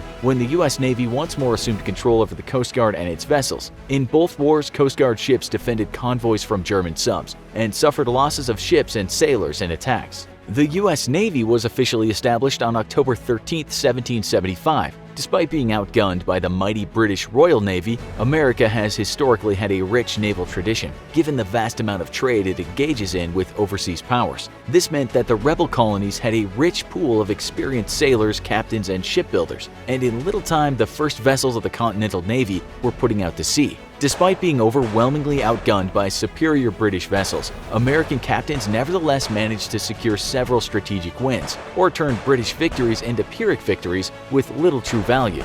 After winning the Revolutionary War, the United States disbanded its navy as it could not afford to keep it financed. Without the funds to pay tribute to the Barbary states, the nations that made up the north coast of Africa, American ships were plundered by Barbary pirates. The situation only grew worse when in 1793 a truce was negotiated between Portugal and Algiers, which ended Portugal's blockade of the Strait of Gibraltar and allowed the Barbary pirates to escape the Mediterranean. As a result, 11 American vessels and their crews were captured and sold into slavery. This led the U.S. Congress to approve the Naval Act of 1794, which authorized the building of 6 frigates. In 1798, when war was declared on France, the U.S. Navy was officially re-established. After fending off French vessels during the war, the Barbary pirate states declared open war on the U.S. in 1801, when the U.S. refused to pay tribute. This led the U.S. Navy to conduct the first foreign conquest of an enemy state, battling Barbary ships in Tripoli and landing a contingent of American Marines to capture the city of Derna. During the War of 1812 against the British, the U.S. Navy found itself greatly outgunned and outnumbered by the Royal Navy. As a result, most of her best ships were blockaded in port, and many were captured by ground assaults and burned at the docks. Despite this, the U.S. Navy managed to capture several British ships and even had a brief but highly successful campaign against British merchant ships in the Pacific. Key victories in the Great Lakes by the U.S. Navy denied the British several key strategic concessions during the negotiations for peace, and these victories ensured that the U.S. Navy would remain fully funded even after the war was over. At last, the United States would have a respectable and full-time Navy. During the American Civil War, the Union Navy completely dominated the Confederate Navy, and the blockade of southern ports proved devastating to the Confederacy, hasting along the end of the war. It would be this war, however, when the world would witness the effects of battle between 2 ironclads, new ships that were fully armored with metal plating for the first time. On March 9, 1862, the whole world acknowledged that wooden ships were officially obsolete, as Union and Confederate ironclads attacked each other while tearing through the wooden-hulled ships of both sides. The U.S. Navy would sadly decline until just prior to World War I, when it became the second most powerful navy in the world after the Royal Navy. With World War II, though, the U.S. surpassed the Royal Navy and officially became the most powerful navy on Earth. Today, the American Navy remains head and shoulders ahead of its nearest competitors and is matched by no other navy anywhere. So now that we know about the two services, just what is the difference between the two, really? Well, essentially both services have a similar but distinct job. The U.S. Coast Guard is America's primary enforcer of maritime law, a task that the U.S. Navy may occasionally assist with but does not actively partake in. The Coast Guard's civil duties are multiple, and they're responsible for their age-old tradition of maintaining lighthouses, buoys, and other navigational aids for civilian traffic, although admittedly, the only lighthouses in official operation today are automated. The Coast Guard routinely monitors ship traffic to ensure that all vessels of all sizes are obeying proper maritime rules and regulations. They also help keep traffic manageable at some of the world's busiest ports, as well as combat smuggling and illegal immigration by searching for stowaways or responding to a ship who's discovered them hidden on board. Famously, the U.S. Coast Guard is the primary deterrent to drug smuggling on the ocean and operates a fleet of about 200 cutters and smaller patrol craft to chase down suspected smugglers. Recently, a video of Coast Guard officers stopping a drug smuggling submarine has gone viral, and this is the job the Coasties do every day. The Coast Guard, however, is also responsible for responding to disasters at sea. When your ship is going down in rough waters and you desperately need help, it's the Coast Guard who will come to rescue the day. No matter what nationality you are, as long as you're in American waters, you have a guardian angel on your side, and that's a Coast Guard helicopter carrying rescue divers who have one of the most dangerous jobs in the world. However, in wartime, the Coast Guard can also be called upon to supplement the abilities of the U.S. Navy. While today its national security cutters aren't equipped with the heavy long-range firepower needed to take on most military vessels, they still pack a formidable wallop with a 57mm gun, a 20mm Phalanx Sea Whiz for close-range defense against drones, small boats and anti-ship missiles, and 4 50 caliber machine guns, and 4 7.62 caliber machine guns. The real strength of each cutter, though, is the robust suite of communications and intelligence sensors, which allow a ship to act as eyes and ears for Navy ships anywhere within their theater of operations. A national security cutter may lack the heavy firepower to go toe-to-toe with a modern warship, but it has everything it needs to target an enemy vessel and call in a strike from a friendly naval vessel. In essence, the U.S. Coast Guard is responsible for the coasts and various waterways of the United States. In a war, they can supplement the U.S. Navy and ensure that any enemy combatant entering or even approaching American territorial waters, or those of Canada or Mexico, is quickly engaged by nearby Navy vessels or land-based air power. The U.S. Navy's core mission is pretty much the exact opposite of the Coast Guard, and their primary wartime objective is to ensure that no enemy force ever sets foot on American soil. To achieve this, it operates the largest fleet of surface and subsurface vessels anywhere in the world, and the U.S. Navy on its own is more powerful than its next dozen competitors put together. A nation with a rich maritime tradition, the U.S. has long put an emphasis on a strong Navy, and it now sees the Navy as the primary peacekeeping tool in its toolbox. The U.S. Navy's real mission, however, is to ensure global stability and flow of free trade,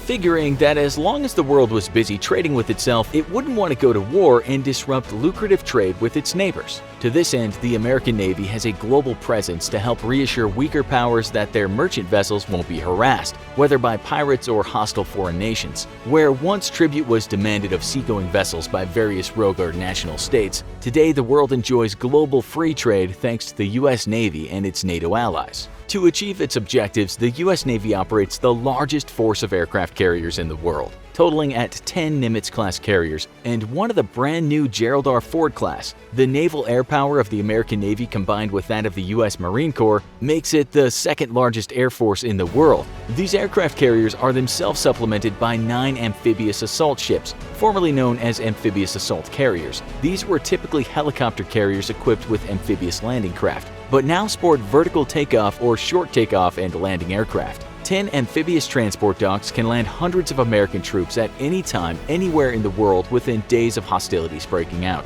And a further 2 are under constructions as tensions with China in the South Pacific rise. A further 12 dock landing ships supplements America's already prodigious amphibious forces. And given that the U.S. has total dominance in its own global hemisphere, it only makes sense that it places so much emphasis on having a Navy capable of conducting expeditionary amphibious landings. If you've seen our video on the United States versus the world, then you already know that it's exactly this lack of transport capability that would allow the U.S. Navy to fight the world's navies to a standstill and make an invasion of the Americas impossible. To knock enemy ships out of the water, though, the U.S. Navy has a fleet of 22 Ticonderoga-class guided missile cruisers, each armed with dozens of various types of missiles, ranging from fleet air defense to anti-ship and even dual purpose. The backbone of the Navy's surface power, however, comes from its fleet of 67 Arleigh Burke-class destroyers and 2 Zumwalt stealth destroyers currently deployed. These ships do exactly as their name implies and are the heaviest surface combatants since the retirement of battleships by the world's navies. Prowling under the waves all around the world is the deadliest submarine fleet in the world, with 35 Los Angeles attack subs, 3 Seawolf-class subs, 15 Virginia-class subs, and 14 Ohio-class subs. While its anti-submarine capabilities severely atrophied after the end of the Cold War, the U.S. still fields the most advanced subs in the world and are considered just as stealthy as new diesel-electric subs being fielded today by smaller navies. Unlike diesel-electric subs, though, nuclear submarines offer a far greater endurance and allow the U.S. Navy to engage enemies far from home and threaten hostile fleets in their own territorial waters. The U.S. Coast Guard and the U.S. Navy could be seen as 2 branches on the same tree, but have markedly different mission sets. While both in peacetime and war, the services lend aid to each other and support each other's missions, ultimately the U.S. Navy is considered the bigger cousin, and it's likely that in another major conflict, the Coast Guard would once more fall under the Navy's jurisdiction.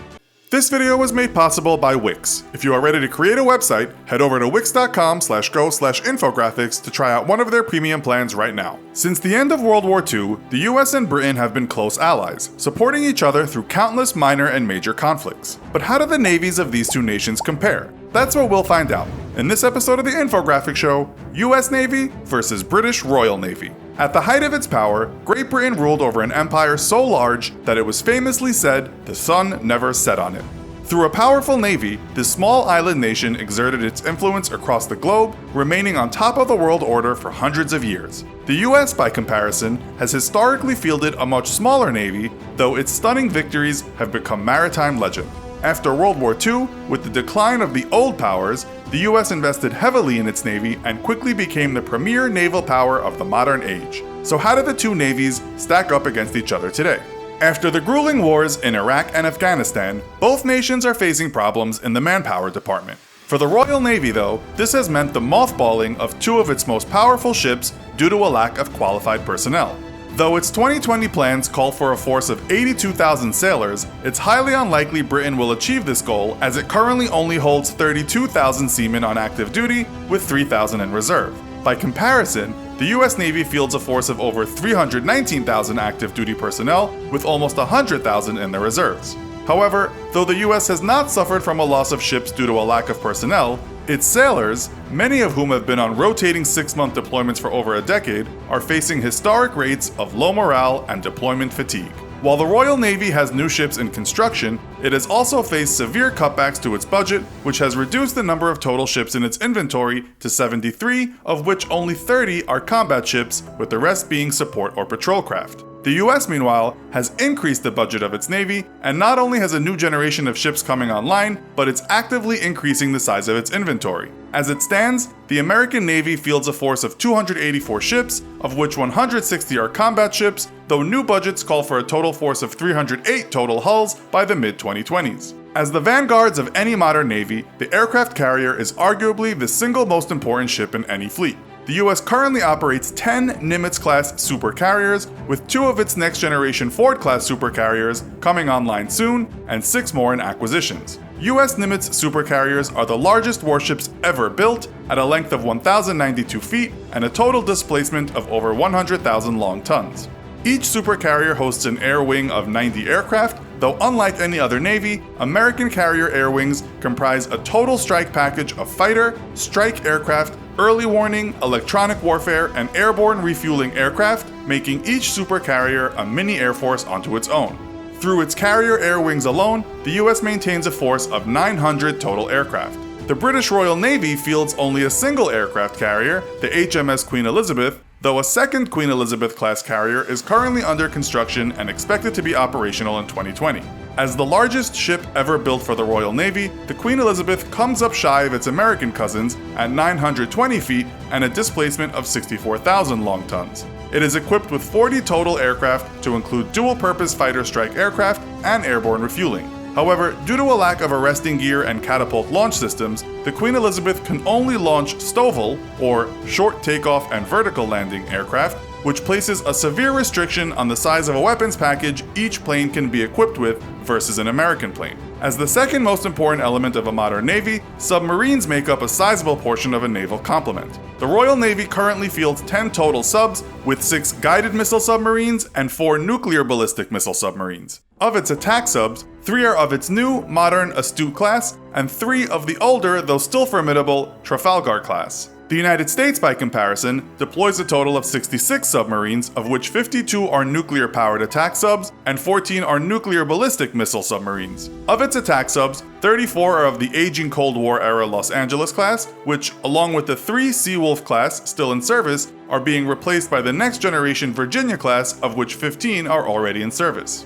Destroyers make up the bulk of a Navy's surface warfare component, with the flexibility to provide both fleet defensive and offensive capabilities. The US currently has 67 destroyers, of which 65 are of the Arleigh Burke-class, the first ship designed around the formidable Aegis combat system. In service since 1988, the US Navy plans a future purchase of 24 more ships upgraded to the Type 3 variant. This leaves it with 2 of 3 planned Zumwalt-class destroyers, with any future purchases cancelled. Though currently the stealthiest surface ship in the world, the Zumwalt class has been plagued with cost overruns and a lack of mission focus. This lack of focus, combined with the cancellation of specialized ammunition for its main cannon, which would have cost a whopping $800,000 a shell, has prompted America's Congress to cancel development of more ships, though the high-tech lessons learned have already been incorporated into future ship designs. The Royal Navy currently operates only 6 destroyers of the Daring class. Replacing the Sheffield class, the Darings are primarily focused on anti-aircraft and anti-missile roles,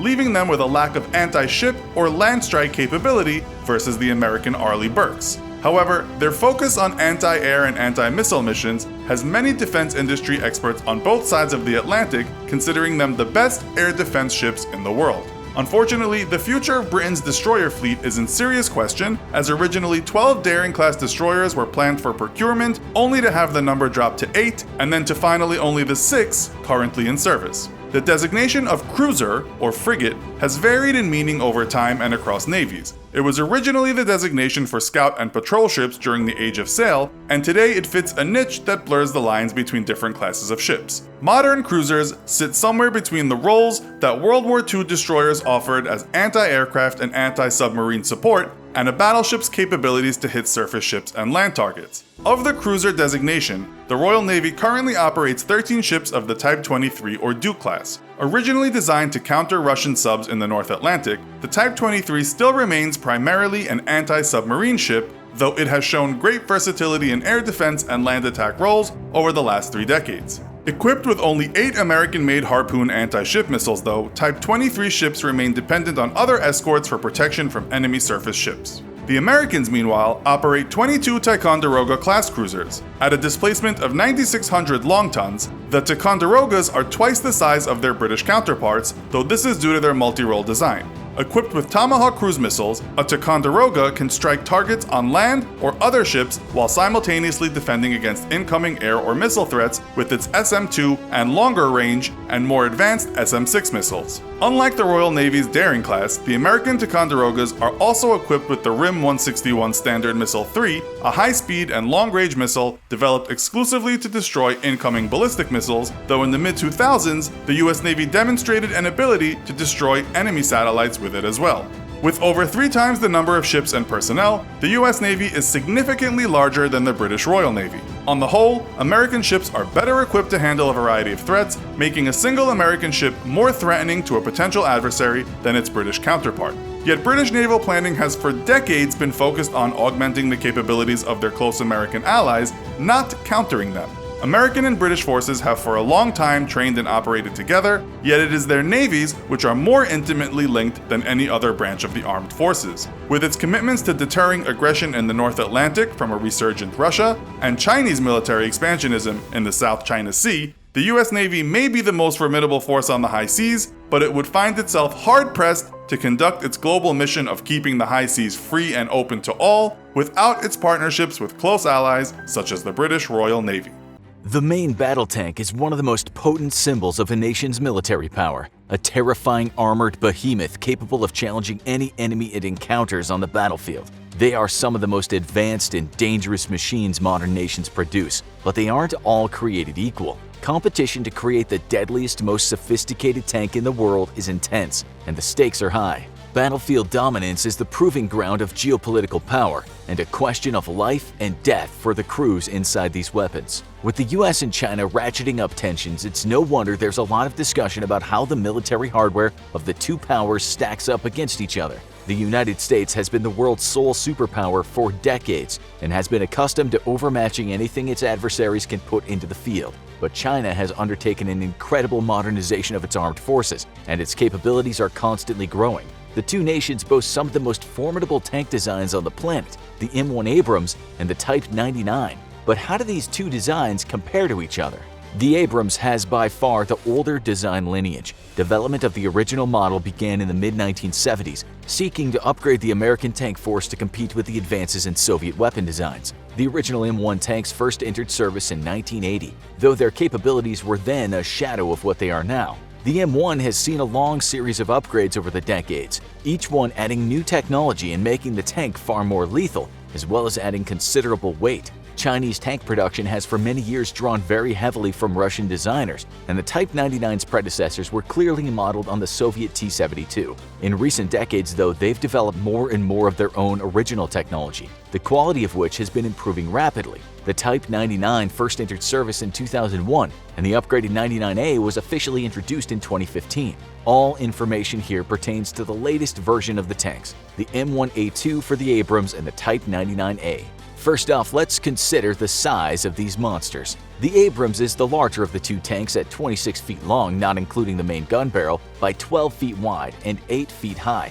The body of the Type 99 is 3 feet shorter, and its profile is about 5 inches lower. The Abrams is also significantly heavier. Each major upgrade has added weight, and while the original M1 back in 1980 weighed in at 60 tons, the most modern version of the tank weighs nearly 74 tons. The latest Type 99A tank weighs just under 64 tons. Both tanks carry engines that supply 1,500 horsepower, but the lighter overall weight of the Type 99 means that it achieves greater power-to-weight ratio. This is borne out in the top speeds of the two tanks. The M1A2 can travel at a maximum speed of 42 miles per hour on roads and just 25 miles per hour off-road. The Type 99A can travel at nearly 50 miles per hour on road and over 37 off-road. It also has greater fuel efficiency and a longer operational range. The Type 99A can travel about 311 miles before needing to refuel, whereas the M1A2 can only travel up to about 265 miles by road or about 124 miles off-road.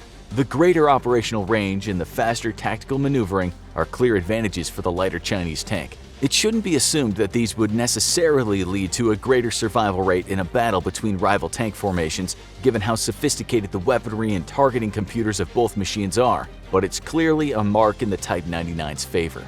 Next, we'll consider the armor of the two tanks. The ability to withstand enemy fire is one of the original and most fundamental requirements of any tank, and armor protection is one of the fiercest areas of competition in tank design, as well as one of the most secretive. The original M1 Abrams models were protected by Chobham armor, a British-designed composite originally developed in the 1960s, which combined ceramic blocks, metal plates, and empty space. The complicated physics of how these diverse materials and their careful arrangement interacted with an incoming projectile meant that the armor could withstand shots that would have easily penetrated simple steel plates. Over the years, the M1's armor has been repeatedly upgraded, and the most recent generation of M1A2 models incorporate depleted uranium, in addition to other unknown materials. The exact composition is highly classified. Depleted uranium is extremely dense, and the improved armor makes the M1A2 significantly heavier than previous models, but the protection is greatly increased. Estimates are that the depleted uranium armor might be nearly twice as effective as that of the original M1s. After the U.S. military's experiences of urban combat during the Iraq War, the Tank Urban Combat Survival Kit, or TUSK, was released. This allows the Abrams to be outfitted with explosive reactive armor, in addition to other upgrades designed to give the tank more of an edge in the constricted fighting environment of towns and cities, where it's much easier for an enemy to sneak up with a man-portable rocket launcher. The Type 99 is also protected by composite armor panels, but again, the composition and configuration are closely guarded secrets. It's been claimed that the tank's frontal armor protection is roughly equivalent to that of the Abrams, but this is impossible to verify. It also benefits from an advanced explosive reactive armor system, said to be similar to the Relic system designed for latest generation Russian tanks. Small explosive panels are installed on the surface of the tank and detonate when struck by an enemy round, theoretically disrupting or even destroying it before it can penetrate the tank. The explosive panels can defeat a wide range of anti-tank missiles and also diminish the penetrating power of armor-piercing tank shells, but the full extent of its capabilities are unknown. So which side actually enjoys the advantage? It's impossible to say at this stage. Of the two tanks, only the M1 has seen combat against enemy armor in the two invasions of Iraq, but there it fought against older Soviet-era models, which were clearly outclassed by the Abrams. Neither the M1 nor the Type 99 has to withstand the fire of most cutting-edge enemy weapons, and both sides are determined to keep the full extent of their armor's capabilities secret. Next up, the big guns, the teeth and fangs of these beasts of war. The M1A2's main weapon is the M256A1 120mm gun, a smoothbore weapon designed by Germany's Rheinmetall AG and manufactured in the US. This is the same gun that was carried on all but the most modern incarnations of the German Leopard 2 tank. Its maximum effective range is nominally 3,500 meters, though it demonstrated in Operation Desert Storm that it could engage targets at nearly 4,000 meters. The Type 99A carries the ZPT-98 125mm gun, a copy of the Russian 2A46M, which has a maximum effective range of 3,000 meters. For both tanks, the primary anti-tank munitions are what are known as armor-piercing fin-stabilized discarding sabot rounds, which is a technologically very sophisticated round that consists of a long, thin penetrator with fins on the rear, surrounded by a thick sleeve that falls away from the penetrator as it flies toward the target. This makes it possible to fire a very thin projectile, which otherwise would be very unstable in flight, from a smoothbore barrel, which allows greater forward force to be imparted to the projectile. The Abrams makes use of a depleted uranium round, taking advantage of the extreme density of that material and giving the round more penetrating power. However, the Chinese are said to have developed their own depleted uranium round as well, and they claim it can penetrate an M1 at up to 1.4 kilometers. This is, of course, unverifiable. Current estimates are that the M1's main weapon can probably penetrate about 15 to 25% more armor, an advantage for the Abrams, though clearly the Type 99 has a dangerous bite of its own. Both tanks can make use of a variety of other ammunition as well, including sophisticated high-explosive anti-tank rounds, anti-personnel rounds that scatter huge numbers of metal balls across a wide swath like a giant shotgun, and more. The Type 99 is capable of firing Chinese, Russian, and ex-Warsaw-packed ammunition, giving it some versatility in supply. It can also fire anti-tank guided missiles down the gun tube, which the M1 cannot. These missiles are effective over a longer range than a tank's normal armor-piercing rounds and can even take on low-flying helicopters. However, the technology has been around for decades without being extensively used and probably doesn't represent a major advantage over the Abrams. The M1 employs a fourth crewman as a manual loader, whereas the Type 99 uses a carousel autoloader, which can achieve a rate of fire of around 8 rounds per minute. A well-trained human loader is faster, at least under ideal circumstances, though the autoloader could potentially perform better in rough terrain, where the human could be jostled and his loading cycle potentially disrupted. But the autoloader is a complicated piece of equipment in itself, and is one more piece that can fail if not properly maintained. The consequence of the Abrams carrying a fourth crewman as a dedicated loader is that the turret is larger and heavier than that of the Type 99. This adds to the overall weight of the vehicle and decreases speed, but also comes with some major advantages. The US military feels that the human loader is faster and more reliable than an autoloader. Also, the larger turret means there's room for the ammunition to be stored in separate compartments fitted with blowout panels, so that if the tank is hit and the ammunition is ignited, the rounds will explode out of the tank and not into the crew compartment. This is a significant advantage in the survivability for the crew. If the Type 99's armor is penetrated, there's a greater danger of the ammunition cooking off right there in the crew compartment. The M1's fourth crewman is also available for other tasks on board the tank, or to fill in when another crewman is injured. Both tanks carry several secondary weapons for use against enemy infantry and light vehicles. The M1A2 carries 3 machine guns, 2 on top of the turret in front of the commander's and loader's hatches, and 1 coaxial with the main gun. The Tusk upgrade kit adds another coaxial 50 caliber gun. The Type 99A carries 1 coaxial machine gun and 1 on the commander's cupola. So the Abrams, which has been used extensively on battlefields where the main threat was enemy infantry like the insurgents of Iraq and Afghanistan, carries more secondary firepower. This is an advantage against infantry but doesn't tip the scale against the enemy tanks. Both tanks carry an extremely sophisticated suite of sensors and targeting computers, capable of taking the readings and crunching the math to put rounds on target at long range while moving over rough terrain, so that the gunner just has to keep the weapon aimed at the enemy vehicle. They both also carry active protection technology designed to disrupt the guidance systems of enemy anti-tank missiles. Both the US and China have been experimenting with so-called hard kill systems, which fire small projectiles at incoming warheads, but too little is known about the capabilities, especially of the Chinese technology, to compare effectiveness. Finally, it's worth bearing in mind that the cost of the latest generation M1A2 tank is around $9 million a piece, whereas each Type 99 costs only around a third of that price. This isn't a mark in favor of the Type 99 survivability, but it is an important strategic level consideration. If one had to bet on the tank that would come out on top in a one-on-one match, the best money right now is probably on the Abrams, given the American tank's advantages in firing range, armor penetration, and loading time, and its proven combat effectiveness over decades of operation. Too much about the Chinese tank's capabilities remain unconfirmed rumors at this point, but the M1's edge, if it indeed has one, is clearly too small for comfort. The US military itself considers the Type 99 to be a world-class design and a clear potential threat to its own tanks. Many of the capabilities of these cutting-edge machines remain shrouded in secrecy, and the question of which tank would dominate the other will likely remain unanswered unless they wind up facing each other across the battlefield. It's 2025, and after a strange shift in geopolitics and world powers, the USA and the UK have found themselves going to war with each other. These longtime allies that once fought side by side in World War II in Afghanistan have become arch enemies fighting for global dominance. The rest of the world looks on in horror. But who will win? There's one fact that's hard to ignore. One side is larger than the other by a long way: the United States. Based on size alone, the US military is the clear winner. It boasts over 1.4 million personnel, compared with a measly 149,000 in the UK. That might not guarantee success if the whole US Army consists of untrained airheads and idiots, but it doesn't hurt. Especially when you consider the amount the US spends. The American military budget is a huge $740 billion, compared with the UK's much smaller $49 billion. How cute. Money can't buy you everything in life, but it helps to win wars. But to be fair, both countries take their military spending seriously. In terms of GDP, the USA spends 3.4% on the military, and the UK spends around 1.7%.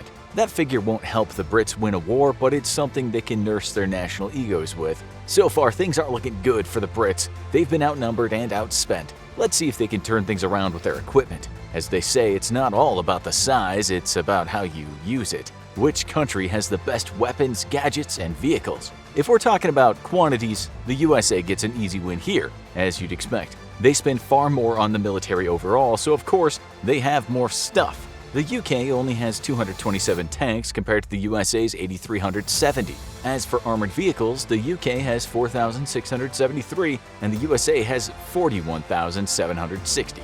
Is the UK's lack of resources such a big deal? Experience shows us that yes it is. During the Afghanistan conflict in 2007, the British Army stationed in the south of the country had been finding it increasingly difficult to maintain peace over the last 3 years because of their lack of equipment. Guess who had to sweep in to save them? The Americans. The U.S. Brigadier General Lawrence Nicholson brought in 4,000 Marines with a new approach: go big, go strong, go fast. The new forces weren't exactly successful in maintaining peace, as anyone familiar with the Kandahar massacre and the Maiwand district murders will know, but they were good at going big and going strong, which could give the US an edge in battle. In Afghanistan, the British used Jackal vehicles, which are designed for maneuverability rather than protecting the person inside. The Americans had MRAPs, or mine-resistant ambush-protected vehicles. Although MRAP tanks are classified as light armored vehicles, they weigh a massive 14 to 18 tons and are a lot sturdier than the Jackals, designed to withstand the improvised explosive devices that threatened troops during the Iraq and Afghanistan conflicts. They were much more effective at keeping the troops safe from danger than anything the Brits had. However, the US Marines seem to have plenty of admiration for the Brits and what they achieved despite their lack of equipment. So that's something. One American Marine commented, "The biggest thing I noticed was the vehicles they drive. You guys are friggin' gutsy. I wouldn't get shot at in one of those." Does having more flimsy vehicles make the British the weaker side, or just more badass? It depends on which way you look at it. Another difference between the British and US armies is their deployment of women on the front line. We don't want to say women are better or worse in the military than men, because that'd probably start a war in the comments section, so we'll let you decide, but it's definitely worth mentioning. In Afghanistan, the US Marines were shocked to see women wandering around shower blocks wrapped in nothing but a towel, with no cares in the world. The US does have women in the armed forces, but they aren't always allowed to be on the front line or live in close proximity to their male counterparts. In the UK, on the other hand, women are seen as equals. Revolutionary concept. Despite their surprise at the close working and living relationships between women and men in the British Army, the US Marines soon realized these women were professional soldiers they needed to take seriously. But could the initial shock be a trump card up the sleeves of the British? Anyway, time to get on to the important stuff. The real factors that determine the success of a military side. Who can handle the most alcohol? It's a contentious topic. The British are known for drinking more heavily, and they can start at a younger age, but the US soldiers might give them a run for their money. Around 40% of US soldiers indulge in binge drinking. I know what you're thinking. What does this have to do with the power of their militaries? Although drinking is a skill that might be impressive on a wild night out on the town, it's not a positive thing during combat. It's important for soldiers to keep their mental health stable over extended periods of combat. The soldiers might use alcohol as a way of coping with difficult experiences they encounter during the military instead of talking about them. Over half of British servicemen and women drank at a level that could harm their health in 2018, most likely to self-medicate for a mental health condition such as PTSD or post-traumatic stress disorder. Similarly, alcohol as a coping mechanism is a huge problem among veterans. Wow, things just got dark. Back to a more lighthearted topic. You can't mention the drinking preferences of the British without mentioning their ultimate beverage of choice, tea. In contrast, the US prefers coffee. Does this affect the combat performance of either side? Time to find out. Many British tanks and armored vehicles are fitted with water-boiling devices. Cube-shaped kettles enable the troops to boil water inside the protection of a tank and drink tea to their heart's content. Maybe that's why the British were willing to sacrifice the sturdiness of their vehicles in Afghanistan. This might seem a bit eccentric, not to mention pointless, but hear us out. During World War II, a large number of fatalities were caused by crew members having to leave the safety of their tanks when they needed a break. There was only one reasonable solution: let them make a brew inside the tank. That way, the troops were less of a target for enemy fire. 10 out of 10 for ingenuity. Who knows, maybe this could be their secret weapon in a future war. There's nothing like a fresh brew to keep an army going. But don't discount the Americans, because they also seem to recognize the importance of a lovely warm beverage. The U.S. Army aims to ensure coffee is always available to its soldiers, whether in ration packs or at garrisons. Sometimes there are shortages, so improvisation comes into play to give the soldiers their daily fix. During the Korean War, some soldiers indulged in sock coffee filtered using a sock. Or, if the worst comes to worst, they just mix instant coffee granules with cold water and down it like a shot of vodka. Lovely. It's worth it to have that caffeine coursing through your veins ready for battle. Clearly, both sides have their vices, but we'll have to give the Brits the edge on this one, based purely on the fact that they're less likely to drop dead from swallowing some questionable feet fungi. In this capitalist world, soldiers aren't just fighting for their national pride or a noble cause. They also want to receive their paycheck at the end of it all. The draft ended in 1973 after the Vietnam War in the USA, making the Army a professional, career-oriented force. In the British Army, the national service officially ended in 1960, and it transformed into a professional army in 1963. So who gets the fattest check? New recruits in the British Army start on a salary of £15,985 a year in training, soon going up to $20,400 when becoming a private. After a few years, if they can reach the rank of sergeant, the salary will go up to £35,853 a year. That's around $46,000. In the U.S. Army, new recruits can expect to earn $24,512 a year as a private first class after initial training. A sergeant earns anything up to $29,610 a year. So we have a clear winner here. Let's hope the Americans don't find out, or they could end up switching sides. Now that would be an interesting war.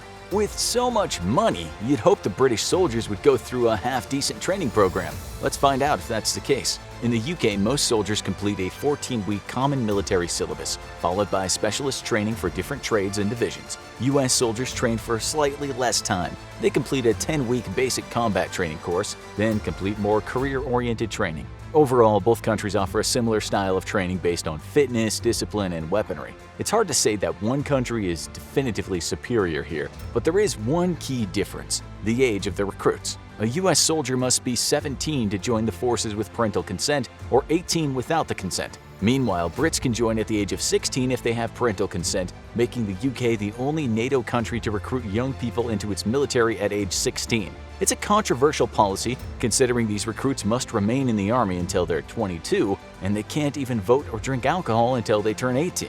With literal boys among them who might have joined the forces as a rash decision, could British soldiers be flakier and less mature than their US counterparts? Or is their youth just a testament to how tough they are? But this is just the beginning. Average soldiers might make up the bulk of the Army, but what about the guys that are really well trained? We're talking about elite special forces. The British Army has the famous SAS, or Special Air Service. Founded during World War II, it's one of the oldest special forces and has the highest entry requirement of all British forces, with the motto, "Who dares wins." The SAS is respected and feared across the globe in equal measure.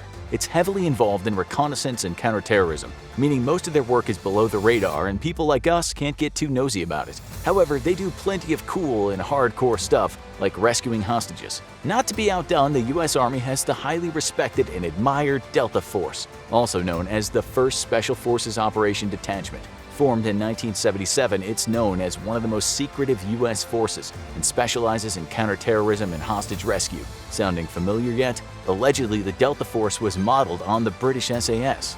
We want to give the Brits the point here for sheer originality, but it's not exactly good news for them if the Americans know the training secrets and operations of their elite forces. That's a rookie error if there ever was one, especially when there are way more U.S. soldiers and they have better equipment. What about the heads of the armies? The U.S. Army serves the government of the USA, making the President of the U.S. Commander-in-Chief. Meanwhile, the British Army serves Her Majesty the Queen as head of the armed forces, who is also their Commander-in-Chief. Her Majesty the Queen Elizabeth is closely tied to the British military, having been a wife, mother, and even grandmother of individuals serving in the armed forces. During World War II, the Queen, who was then Princess Elizabeth, joined the Auxiliary Territorial Service herself and learned to maintain and drive military vehicles and ambulances. She even achieved the rank of Honorary Junior Commander while doing her part for the war effort. By comparison, the current U.S. president, as of this script's writing, claimed to suffer bone spurs when it was his time to serve his country. Points here for the badass monarch up to her elbow in Greece, fixing combat vehicles and serving her country.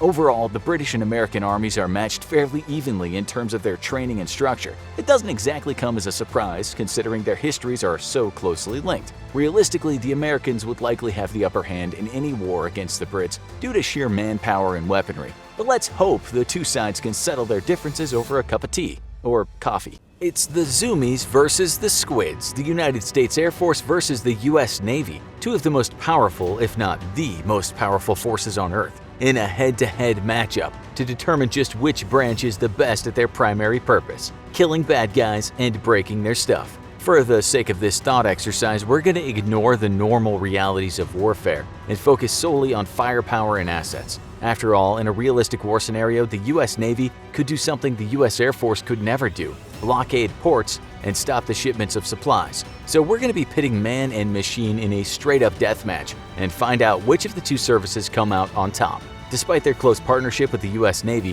for this fight the Marines are out. Sorry, sailors, but you're fighting this one on your own. Likewise, U.S. Army forces, which typically help provide ground security for the Air Force assets, are also out, leaving the Zoomies to fend for themselves. Most of this war will naturally happen in the air, though without the support of their sister services, the U.S. Air Force does have one advantage that the Navy doesn't: the ability to deploy a moderate ground force against Navy targets. The Navy, after all, isn't just about ships. There's a long link of repair and resupply centers that are vital for keeping America's fleets out at sea.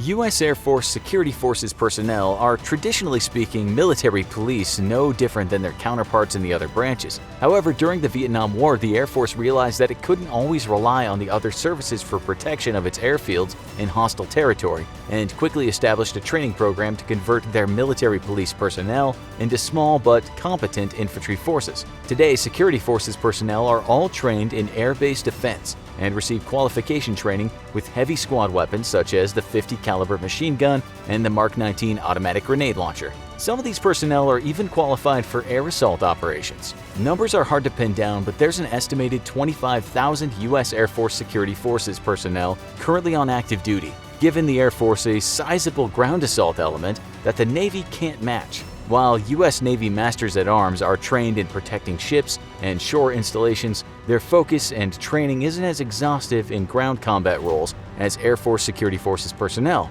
with the focus shifting from protecting airfields from unsophisticated terror and insurgent threats to a potential showdown against regular Chinese or Russian infantry units. U.S. Air Force Security Forces personnel have recently begun a program to seriously upgrade their standards, training, and equipment to meet these near-peer competitor threats. The stated goal of the U.S. Air Force is to produce a force comparable to U.S. Army light infantry, powerful enough to repel a coordinated attack from near-peer competitors. This means new tools such as anti-tank and anti-air man-portable weapon systems and fire support platforms such as mortars, as well as a stronger emphasis on assault and defense operations. On the ground, it's clear that the Air Force has a serious advantage, being able to deploy a sizable force to seize vital U.S. Navy ground installations and repel any assaults against its facilities. But the primary combatants in this showdown are going to be aircraft and ships. So how do they measure up, and what can they add to this fight? The first step in this battle between the services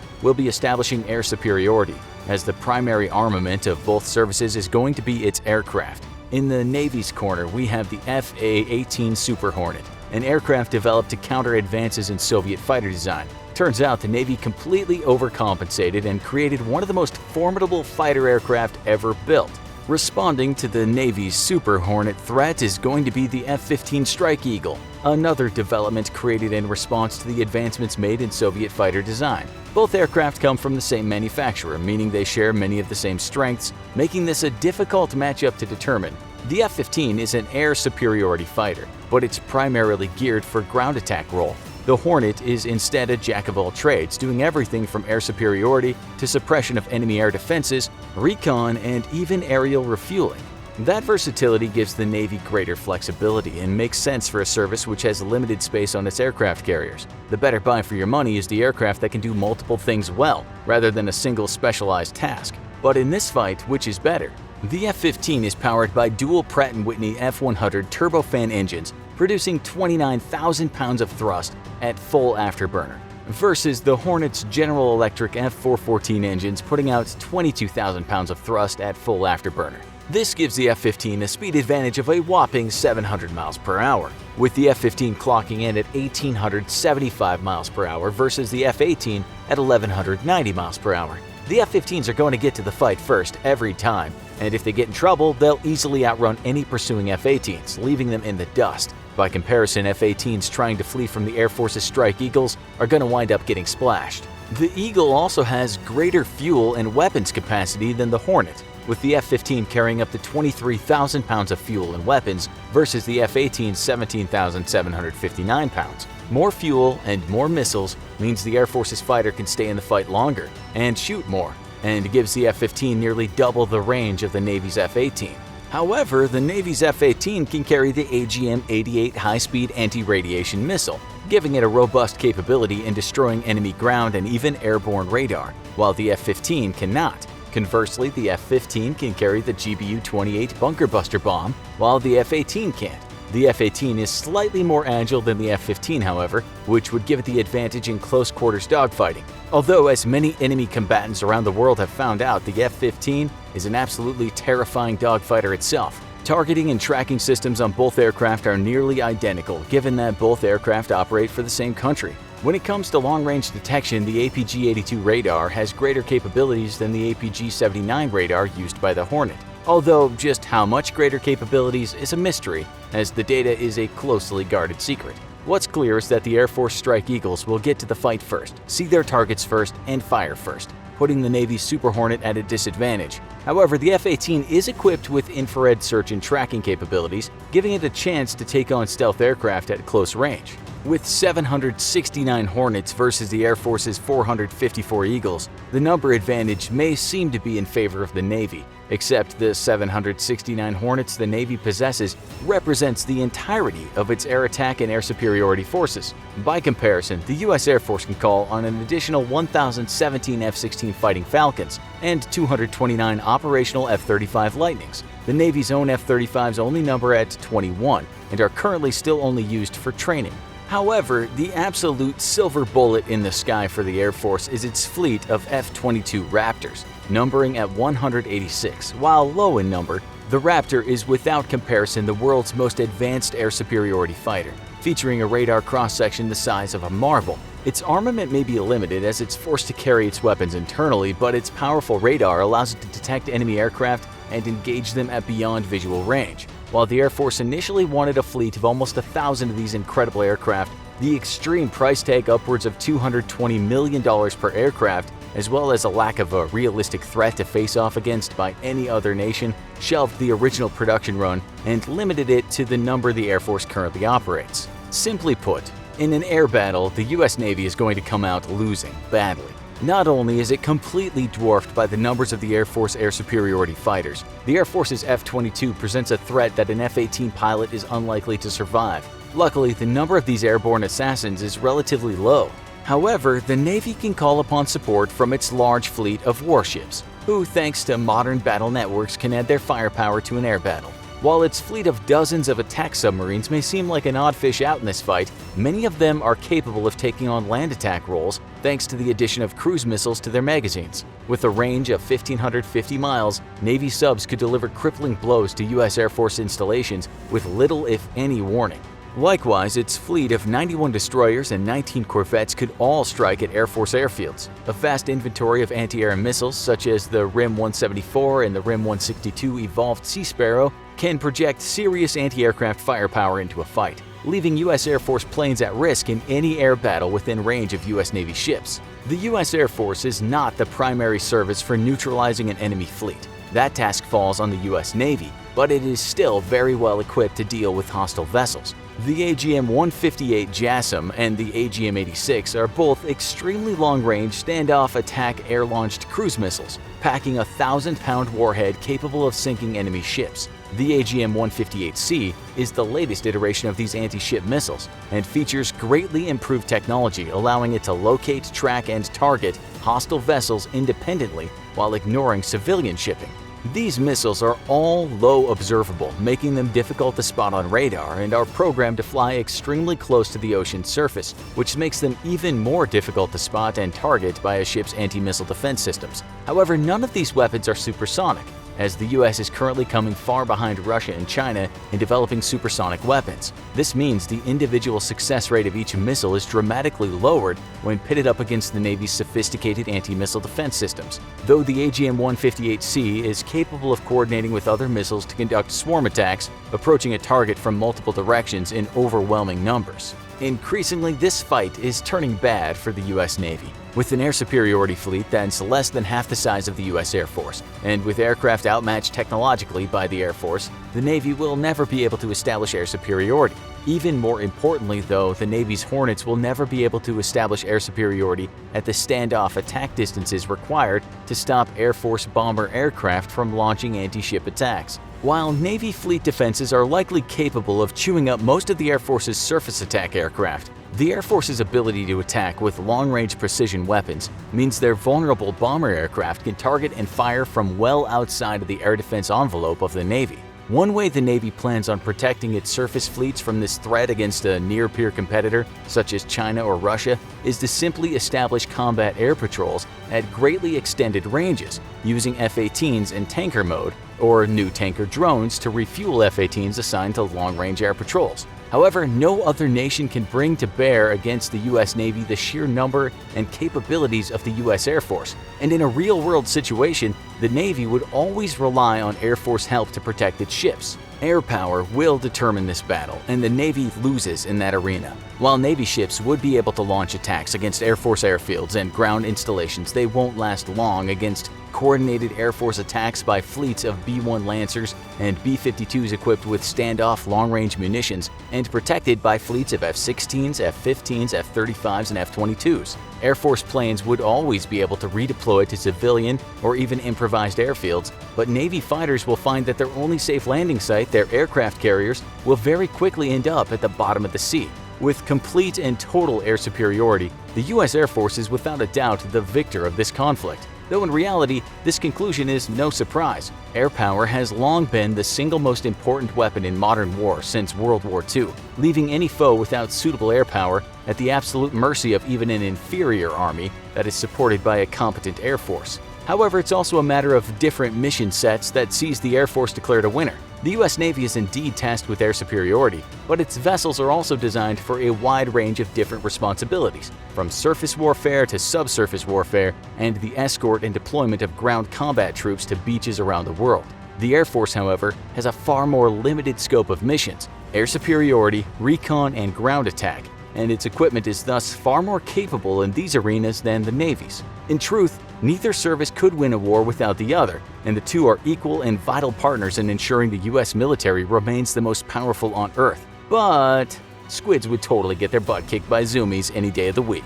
Now, for how the Navy would fare against a competitor like China, go watch U.S. Navy Must Do This to Defeat China in a War. Or if you're ready for a change of pace, click this other video instead.